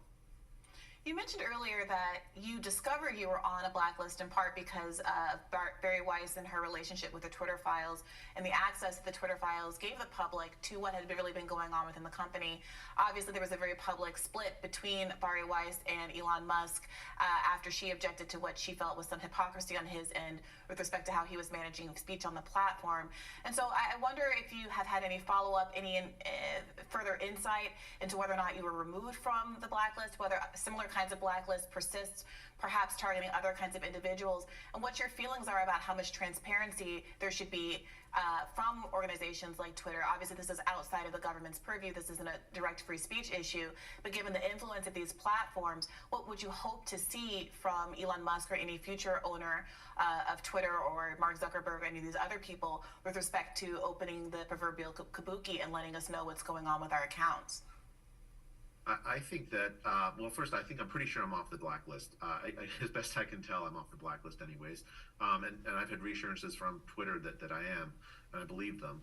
And I have to say that on the, it just saddens me to see people who I think broadly agree on what the nature of these platforms ought to be, sort of disputing with each other. Elon Musk, Bari Weiss, I respect both of them greatly. For the platform itself, I think Elon Musk promised something that he hasn't yet delivered, but really would be ideal. If some content moderation policy is being applied to a user, I think that if the platform tells the user that it's happening, saying, okay, here's why we're doing this, here's what we're doing, so that it's completely transparent. Okay, we've deboosted you here, we've done this, and we put you on this, you did this strike or whatever, so that users know what the rules are. That just makes for a much better user experience, even apart from anything to do with government action. I don't think Twitter's there yet. It's much better than Twitter 1.0. I mean, I was literally on a blacklist in Twitter 1.0, and I didn't know it. So it's just a very different kind of experience. I don't think Twitter's perfect. I guess it's called X now. No, it's definitely not. It is much better. I tell you, I've been on Facebook for a very long time. I just share pictures of my family there, because it's hopeless there to have any kind of meaningful conversation, I think, because of the moderation policies there. I think a lot of users will move to places where that kind of transparency happens, where open discussion can happen. They're not looking, I think, for kumbaya with everybody. What they're looking for is real conversations about real important topics, even people with they disagree. And sometimes it can get heated, and I think platforms ought to allow that. But any legally prospective speech, I think should be fine, and platforms should be very transparent with users about what they're doing. And can you tell us a little bit about what you write about on your Substack? Sure. The Illusion of Consensus Substack is with a independent. Talk about aliens. I think he's located in Vancouver. The goal we is discuss to flat talk Earth with scientists who have been censored during the pandemic, with alternate views during the pandemic about alternate views about topics, UAPs, and more broadly about science in general. A lot of the problems I think we've seen in scientific discourse during the pandemic have come from this idea that there is this sort of central authority, a high pulp of science like Tony Fauci, who can tell everybody, here's what's true, here's what's false. But that isn't how science actually works. Science at the edge is people talking to each other in conversation, engaging with the data, disputing with each other. And it's by that process of engagement with data, engagement with other scientists, that you actually move science forward. The Illusion of Consensus podcast, the goal is to lift the veil so that you can show people really what kind of conversations scientists actually have when you're discussing things that are not truly known, and to show the process by which government authorities and some people within science itself try to create illusions of consensus in the context of COVID when the consensus never actually existed. I wonder, just out of curiosity, I completely take your point, and I think we all saw the way that facts were flip-flopped on with respect to COVID reporting over the course of the last 3 years, whether it's the conflicting mask advice, overstatements about how effective the vaccine was going to be, etc. But it is also true that historically there have been broad consensus building in science, and people have exploited the idea that there is not consensus to push forward different kinds of agendas. I would point to the cigarette industry and the well-documented cherry picking of studies, often backed by the cigarette industry itself, to continue to create ambiguity in the public as to whether or not cigarettes are really a public health concern. And so I do wonder, what you see as kind of the line of how to discern when there are people trying to exploit the idea that there is a consensus versus people trying to exploit the idea that there is not, in fact, a consensus when there is. That's a great question. I do think, and I agree with you, that there is an ethical responsibility that scientists have to reflect what the scientific data say, right? So, for instance, it is, I think, incontrovertible at this point, as far as the evidence is concerned, that smoking causes lung cancer. Smoking causes all kinds of other diseases. Well, he's So making a public health sense. official, or even I gotta give him. professor at I gotta University give of him. Medical Oh, School thank comes you. out and says, I gotta "Oh, give him. smoking's good for you." They are lying to I gotta you. give him credit. I think the way to address that is for public health authorities to become so trustworthy that people will look to them when these kinds of questions come up, right? I mean, for instance, if my colleagues in Sweden tell me that the public health authority in Sweden is very widely trusted because they've been very honest about when things are known and not known. So, I think it is absolutely correct and appropriate to have a public health authority that can say with authority that, look, smoking is terrible for you. It's really, really bad for you. You should stop doing it if you possibly can. And when some Yahoo comes out and says, "Oh, smoking is good for you," well, people won't believe them because their public health authority is so trustworthy. Wow, he that almost sounds like he's making sense right now. Look to that for instead. Public health isn't like politics. If I convince only 50% of the public, I failed as a public health figure. So I think the problem is that public health in the United States has thrown away its trustworthiness by embracing things that were not actually quite controversial, pretending as if they were consensus when they weren't, and also by acting in ways that sort of for a lot of people with political leanings that are different from a lot of people in public health. They Right on, look Mandy. at public health and say, well, they don't represent Earth me. is a dome.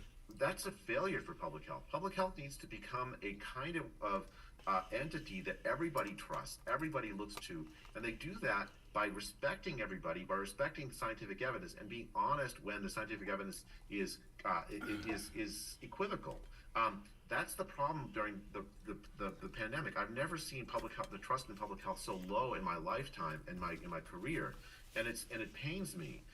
And I think the problem is that public health itself brought on itself this distrust. The solution, Brianna, to this problem is that public health should become trustworthy, and I think that's the main tool we have in our toolkit to address those kinds of misinformation. Dr. Bhattacharya, thank you so much for joining us. Thank you. I mean, Mandy, you said you've been researching it for years. I'm just kind of curious. If you've been researching it for years, did you ever research how Elon Musk puts a satellite up into orbit? You ever research that? How's that work?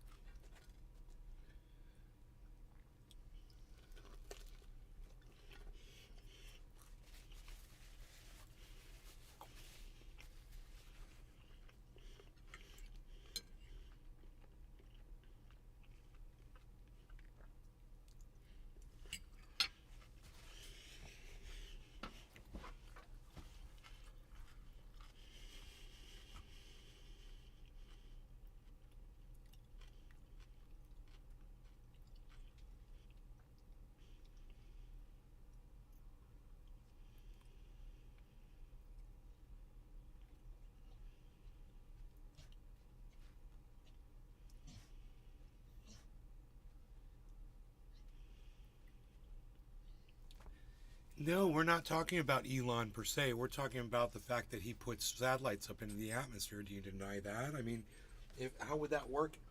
How would that work in a dome? How do you put a satellite in orbit around the planet if it's a dome? I just don't understand what you're saying.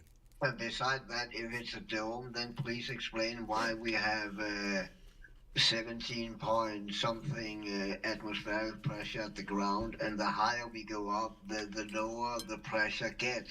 How do you explain that if we are in a closed container? That would never fucking happen.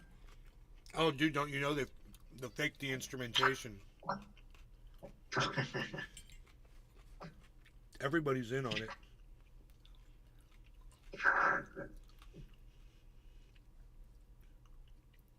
You get that? Mandy.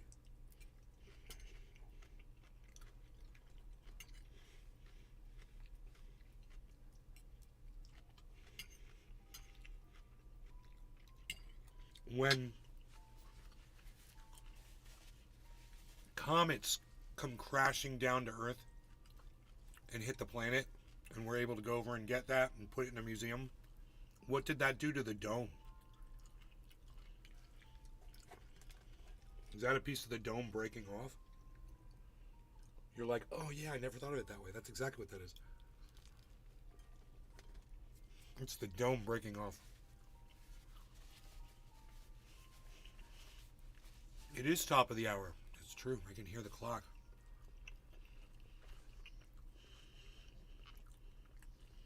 I'm back. Cheers, Cyber. I'm still eating. Cheers, bro. Cheers, everybody. Hell yeah.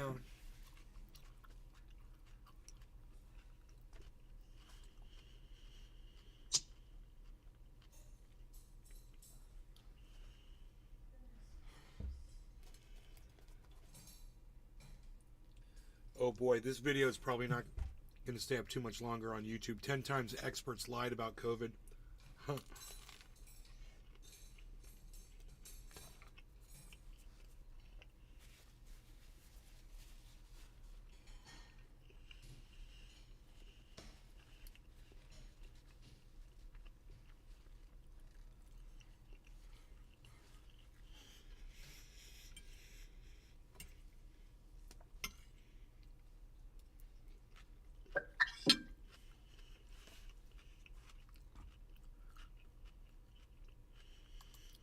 Let's get to Libya and this amazing Reuters article, which Reuters doing the Lord's work of propaganda. I bet not a lot of people know that the Lord is big into propaganda. The Lord, does he love propaganda? I mean, she. I mean, they. I mean, whoever. Something. Formerly known as the Gender X. Oh wait, now that's Twitter. Wouldn't it be great if Twitter renamed itself X because it was heavily slanted towards Malcolm X and his preachings? Just everything coming out of X was Malcolm X speeches cut into tweet-sized bites. They're wonderful. All right, so Libya. You guys probably know the first part of this, which is Justin, Libya you're funny. has just been fucking destroyed by flooding. Tens of thousands, possibly well over 10,000 dead. The bodies washing up on the shore. It's just horrific on every level. Now part of that is being covered, right? Your mainstream media will tell you there has been horrible flooding in Libya. That part they'll tell you. And here's a Reuters article that says the floods. What caused them and why are they so bad? And because I know so many of you are so smart in this stuff, what things do you think this Reuters article You do believe that you believe? not say Mandy, I love you. or had an impact on these floods and how atrocious they were? Two big things that Reuters leaves out of their analysis of these floods, what caused them and why they were so bad. Because you can have floods in some areas where people survive. So it's not, there's two questions. What causes the floods and what causes the floods to be so horrific in terms of the damage they do. And for example, as you recall, in Indonesia, over 200,000 people died or something from tsunamis in Indonesia. Now, if those tsunamis had hit Los Angeles, you would have had a lot of people die, but it probably would have been in like the single digits of thousands. You know, it probably would have been a few thousand as opposed to 200,000 because it's a completely different infrastructure. In Los Angeles, everything's built out of, brick and stone and cement and everything. In a lot of Indonesia, things were built out of wood and I mean, there were even thatched huts and things like that. So infrastructure plays a huge role in how many die from floods and natural disasters. But okay, the Libya floods. Here's what they say as to cause them. The catastrophic flood has killed thousands of people in eastern Libya, city of Derna, sweeping away entire neighborhoods, residents, and washing many bodies out to sea. Thousands of people are missing. The mayor there says, told a broadcaster there could be as many as 18 to 20,000 dead based on the number of districts hit. Throughout this entire article, there is no mention of climate change, climate crisis, or global warming. None whatsoever. They say there was a storm called Daniel that hit Libya. End of story. Nothing more to see here. Storm called Daniel. No climate crisis, no climate change, no global warming. Beyond that, there is zero mention of the U.S., France, NATO invasion that wrecked Libya, has caused gut-wrenching poverty throughout that country, has left it with completely destroyed infrastructure, competing warlords, open-air slavery, just horrific conditions compared to Libya was once back under Gaddafi. And this doesn't mean he was a perfect guy, but back under Gaddafi, Libya was the most advanced country in Africa, one of the most advanced. There was roughly zero poverty because everyone was guaranteed a certain living standard. They were people who got married were guaranteed housing and things like that. People who wanted to be farmers were guaranteed equipment and stuff like that. You could take out loans in Libya for 0% interest to facilitate starting businesses and stuff. All of this was under Gaddafi. The U.S. went in, raided the place, destroyed it. He's killed in the streets. And let's go a little further into why that is. Although, actually, we'll take a quick sidestep here. For any of you out there who are still confused, even slightly confused about climate crisis, climate emergency, and everything else. And I get about an email every 3 days from someone who goes, Lee, you're so good at digging under this stuff and trying to figure it out, but why have you been misled on climate crisis? Why do you not understand that it's fake? I'm sorry, folks, but in everything, I listen to the facts, the scientists. I don't listen to mainstream media. I listen to amazing journalists that I have learned to trust over many years. But here is from this is Inside Mandy, you want me to bring you That's dinner? not who they're going to be quoting. A 2013 Buck study found that Biden. some Buck 97% Biden. of peer-reviewed research on climate change was in agreement. 97% of peer-reviewed, and obviously peer-reviewed matters a lot, because peer-reviewed means you couldn't just be bought off. There are scientists who are absolutely bought off. There are scientists who would take $5,000 to sign anything you put in front of them. It says climate change is a hoax. They don't care. Oil companies, doesn't matter. Those people exist. This is a fucked up world. Those people exist. So without peer-reviewed, you kind of got nothing. 97% of peer-reviewed research on climate change was in agreement. Rapid climate change is happening beyond what would be considered resulting from natural causes, and humans are largely responsible.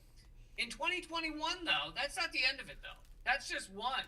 In 2021, another study, this one published in the Journal of Environmental Research Letters, analyzed 88,000 peer-reviewed studies. 88,000 studies on climate change, and found that a jaw-dropping 99.9% of them came to the same conclusion. Climate change is happening, and it's largely man-made, human-made. 99.9% of 88,000 peer-reviewed studies. And whenever you have people who try and say that climate change is a hoax or is wrong or whatever, they always go, look, this thing has been signed by 1,000 scientists saying it's not real or it's wrong or something. 1,000 scientists. Do you know how many millions of scientists there are around the world?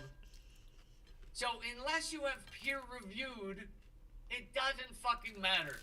1,000 scientists is nothing. It's actually amazing they couldn't find more than that. You couldn't buy off more than that.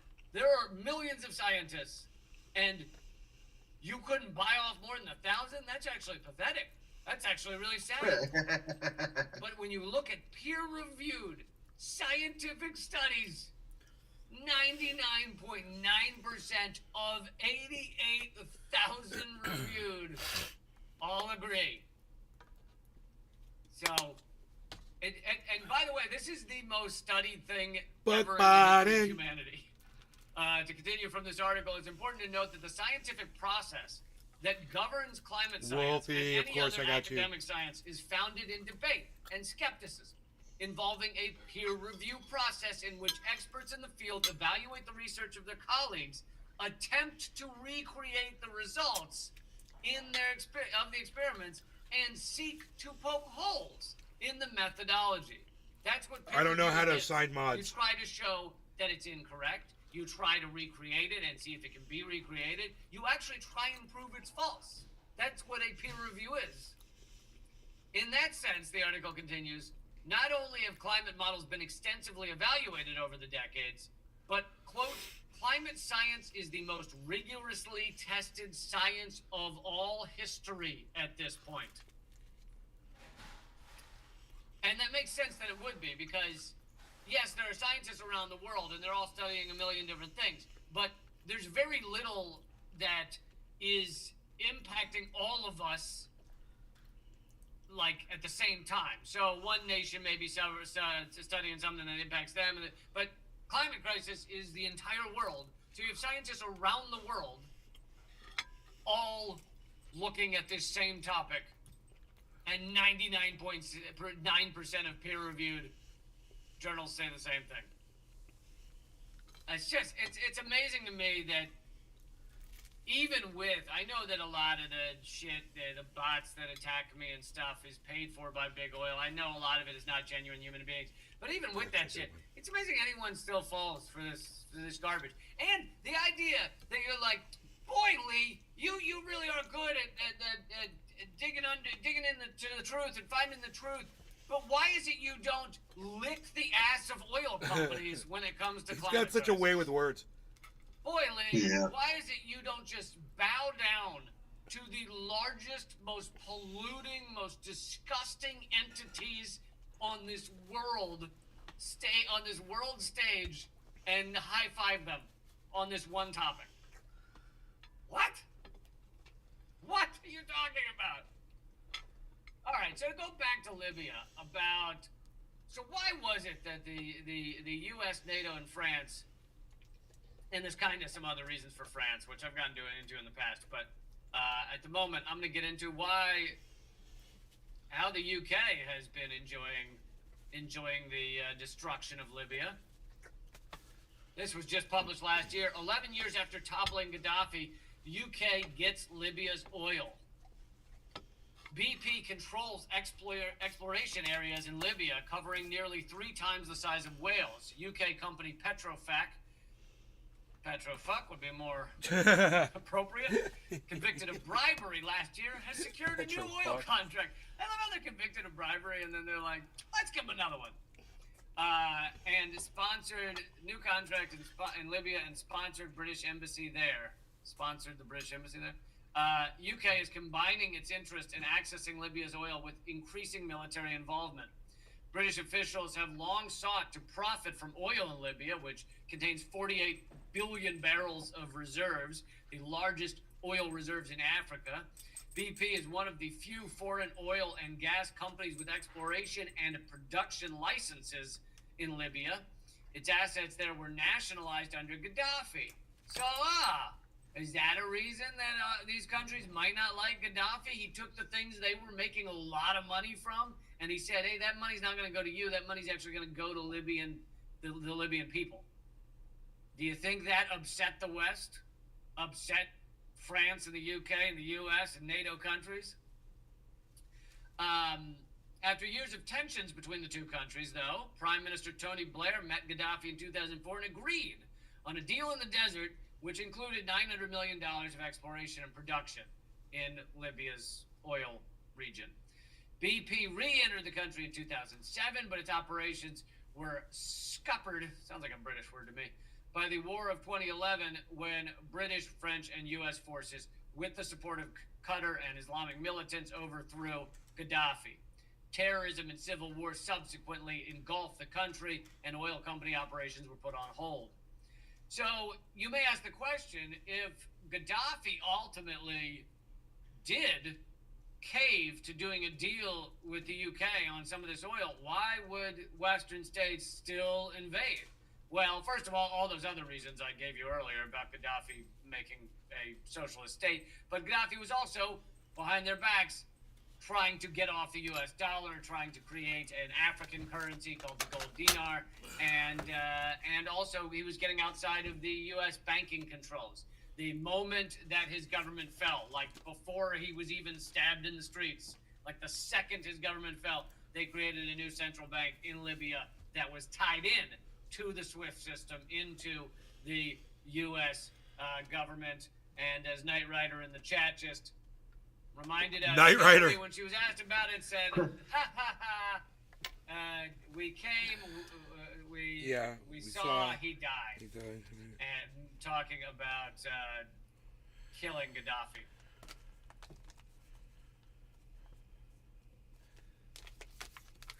I got a back for my SG. Never had a back on it, where the electronics are. Nice. But it's a left-handed guitar, so the back is reversed. So I'm gonna have to see if it'll fit on there backwards. I don't think it will, but it came with screws. It's so cool it came with screws. Let's just see. So they've got plastic on here. This is obviously the way that it would go. That doesn't even fit. Oh, that's what you meant with a bag. I thought you meant a fucking bag to carrying in it. I wouldn't couldn't understand why you would fucking buy a bag instead of a case. Oh my god, it fits. Fucking A, dude. The screws line up backwards and everything. It looks like... Nice. God, I hope that's not... Yeah, but I guess the countersunk on one side, right? Yeah. There's plastic. I think there's plastic on just the one side. Yeah, they're countersunk on the wrong side for sure. But they line up backwards, so I'd get a back, bro. It's totally gonna work, and all the holes line up. I got my little mini screwdriver. Now, I thought there might be a black, like a piece of plastic on here that comes off. It looks like it's got that on the front to peel it off, but... Yeah, they usually come with a little protection layer. Yeah. I see, like...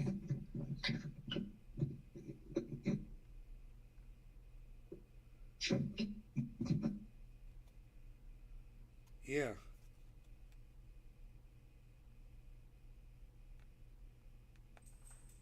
Or no.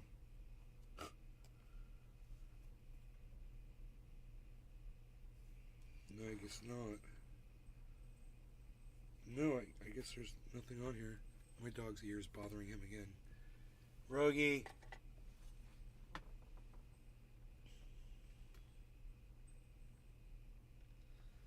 don't know where he is. I can hear him.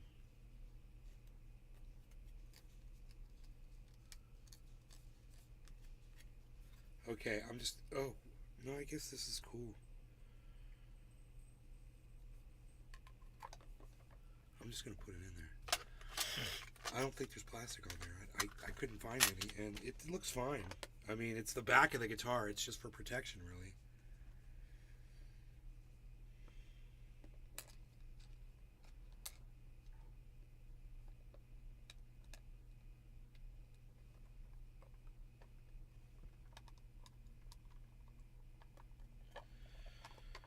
Come on now.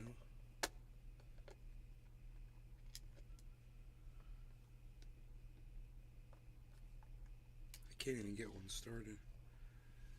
Let's try it like this.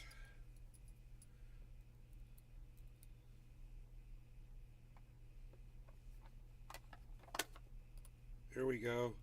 Hey. I got one in there.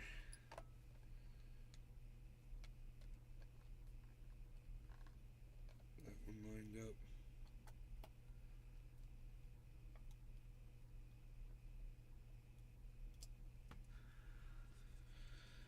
Wow, that's so cool, man. I've ever since I bought this thing, I never had a back to it.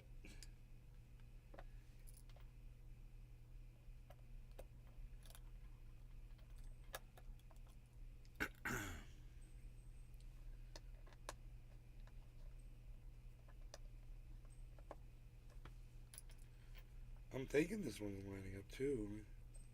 Yep. Holy shit. There he is. Rogie. No, don't scratch your ear.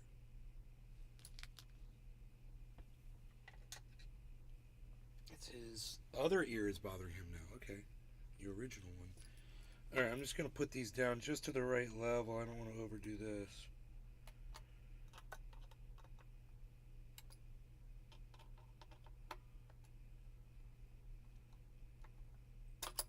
Oops.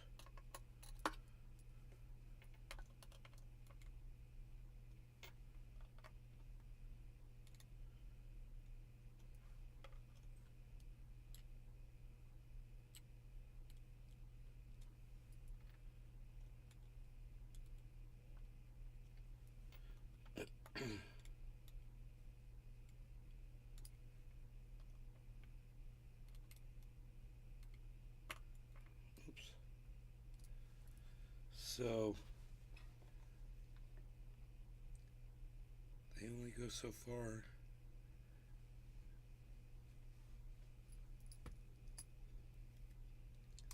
But let me just see.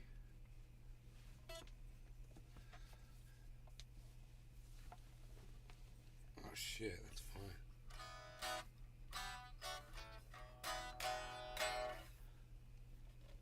On the back. So I wonder if I can route those down and make the countersink. Oh yeah, you can if you have a little hand router, for sure. A little a Dremel tool. Oh my fucking Dremel. Fuck. That would be cool. I could take this to a luthier and have a luthier do it for me. That would be easy. I fucking do that shit all the time with it. Alright, that was cool, man. That's cool. I mean, if I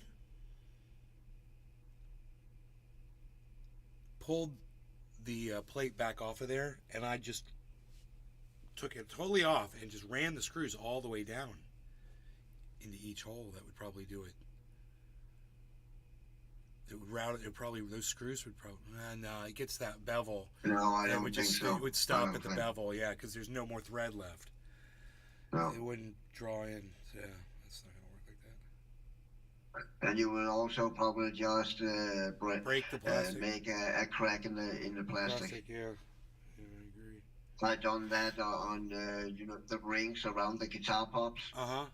Sometimes I changed the pops and I screwed the rings in too tight and I got a crack on the Jackson. Now it's a Craxon. It's a Craxon.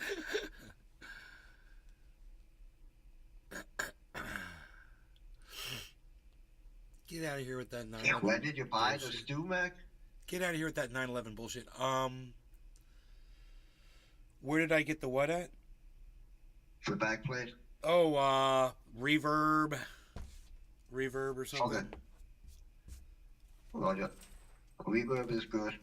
StewMac is good also. That's kind of like a parts store for guitar parts that basically have everything you need at a good quality. I gotta go clean Rogan's ear. I'll be right back.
It's, I can't believe somebody put this huge chat in here.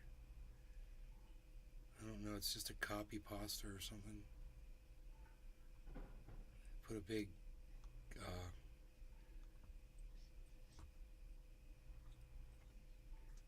don't know, it's weird.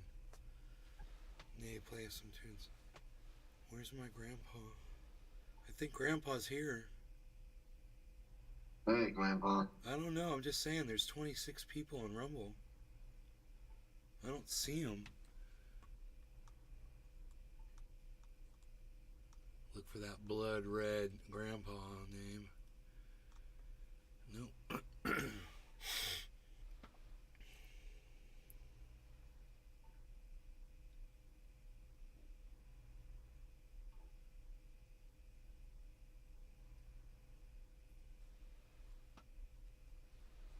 Hoax for folks. Hi. How's it going, Hoax?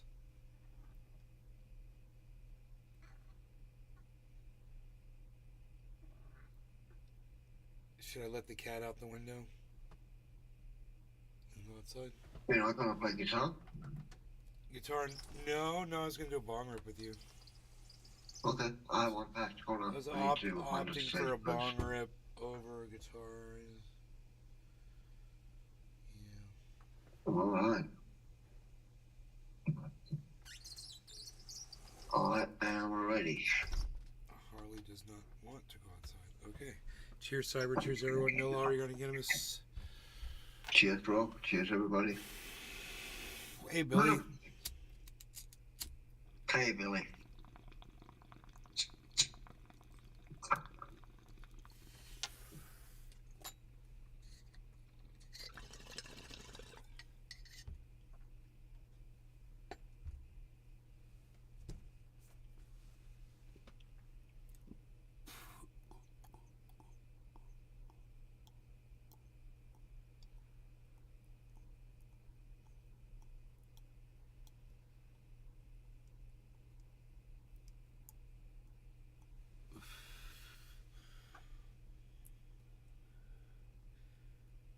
What's the topic?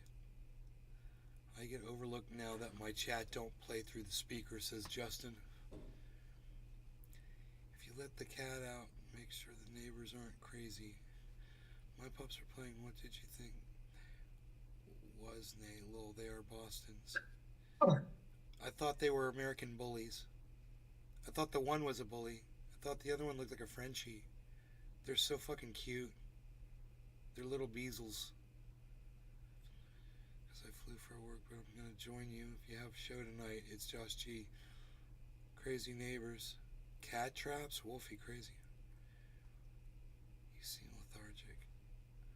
I seem lethargic. Cheers.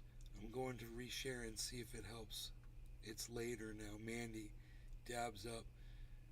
Justin Nay has so many chats open, he probably just missed it. Throw it back in. He reads them all. 36. I'm waiting for him to send me the link so I can go live with him. That's my bad. What, now you want to go outside?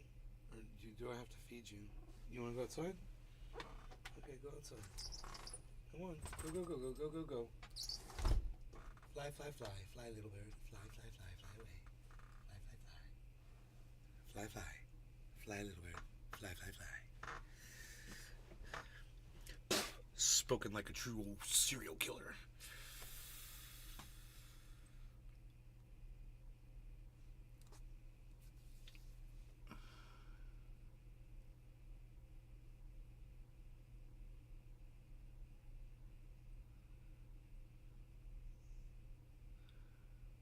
Okay, every little bit helps.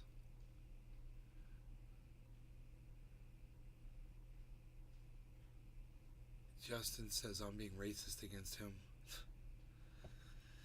Dude, let me just put it. I've been live for 4 hours, bro. I just don't have the energy for you. All right? Is that cool? Is that fair? That's fair.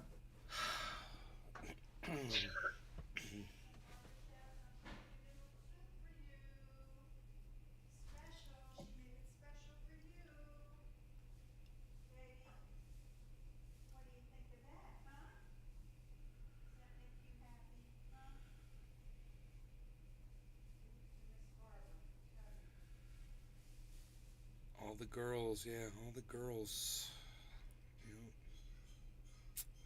that's my fear. You got me.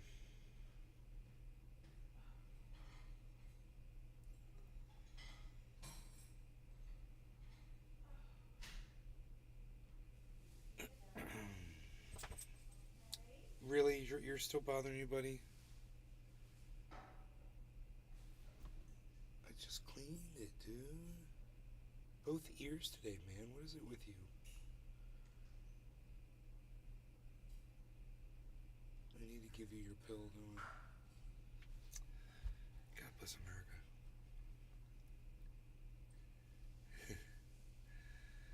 Yeah, it is. Yes, it is. All right, you guys, I'm out of here. Thanks for watching. Cyber, thank you. Anytime, bro. All right, you guys all take care and have a good evening, and maybe I'll see you tonight for a night show.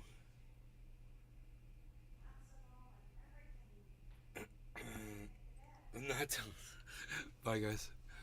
That's funny. She's like, she says, do you think baiting nays? She said, do you think baiting nay is going to get your way?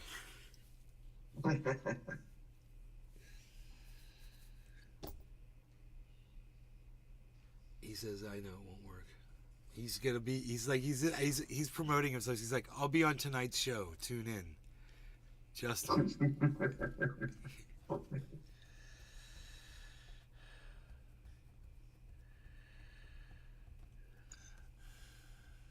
That's funny.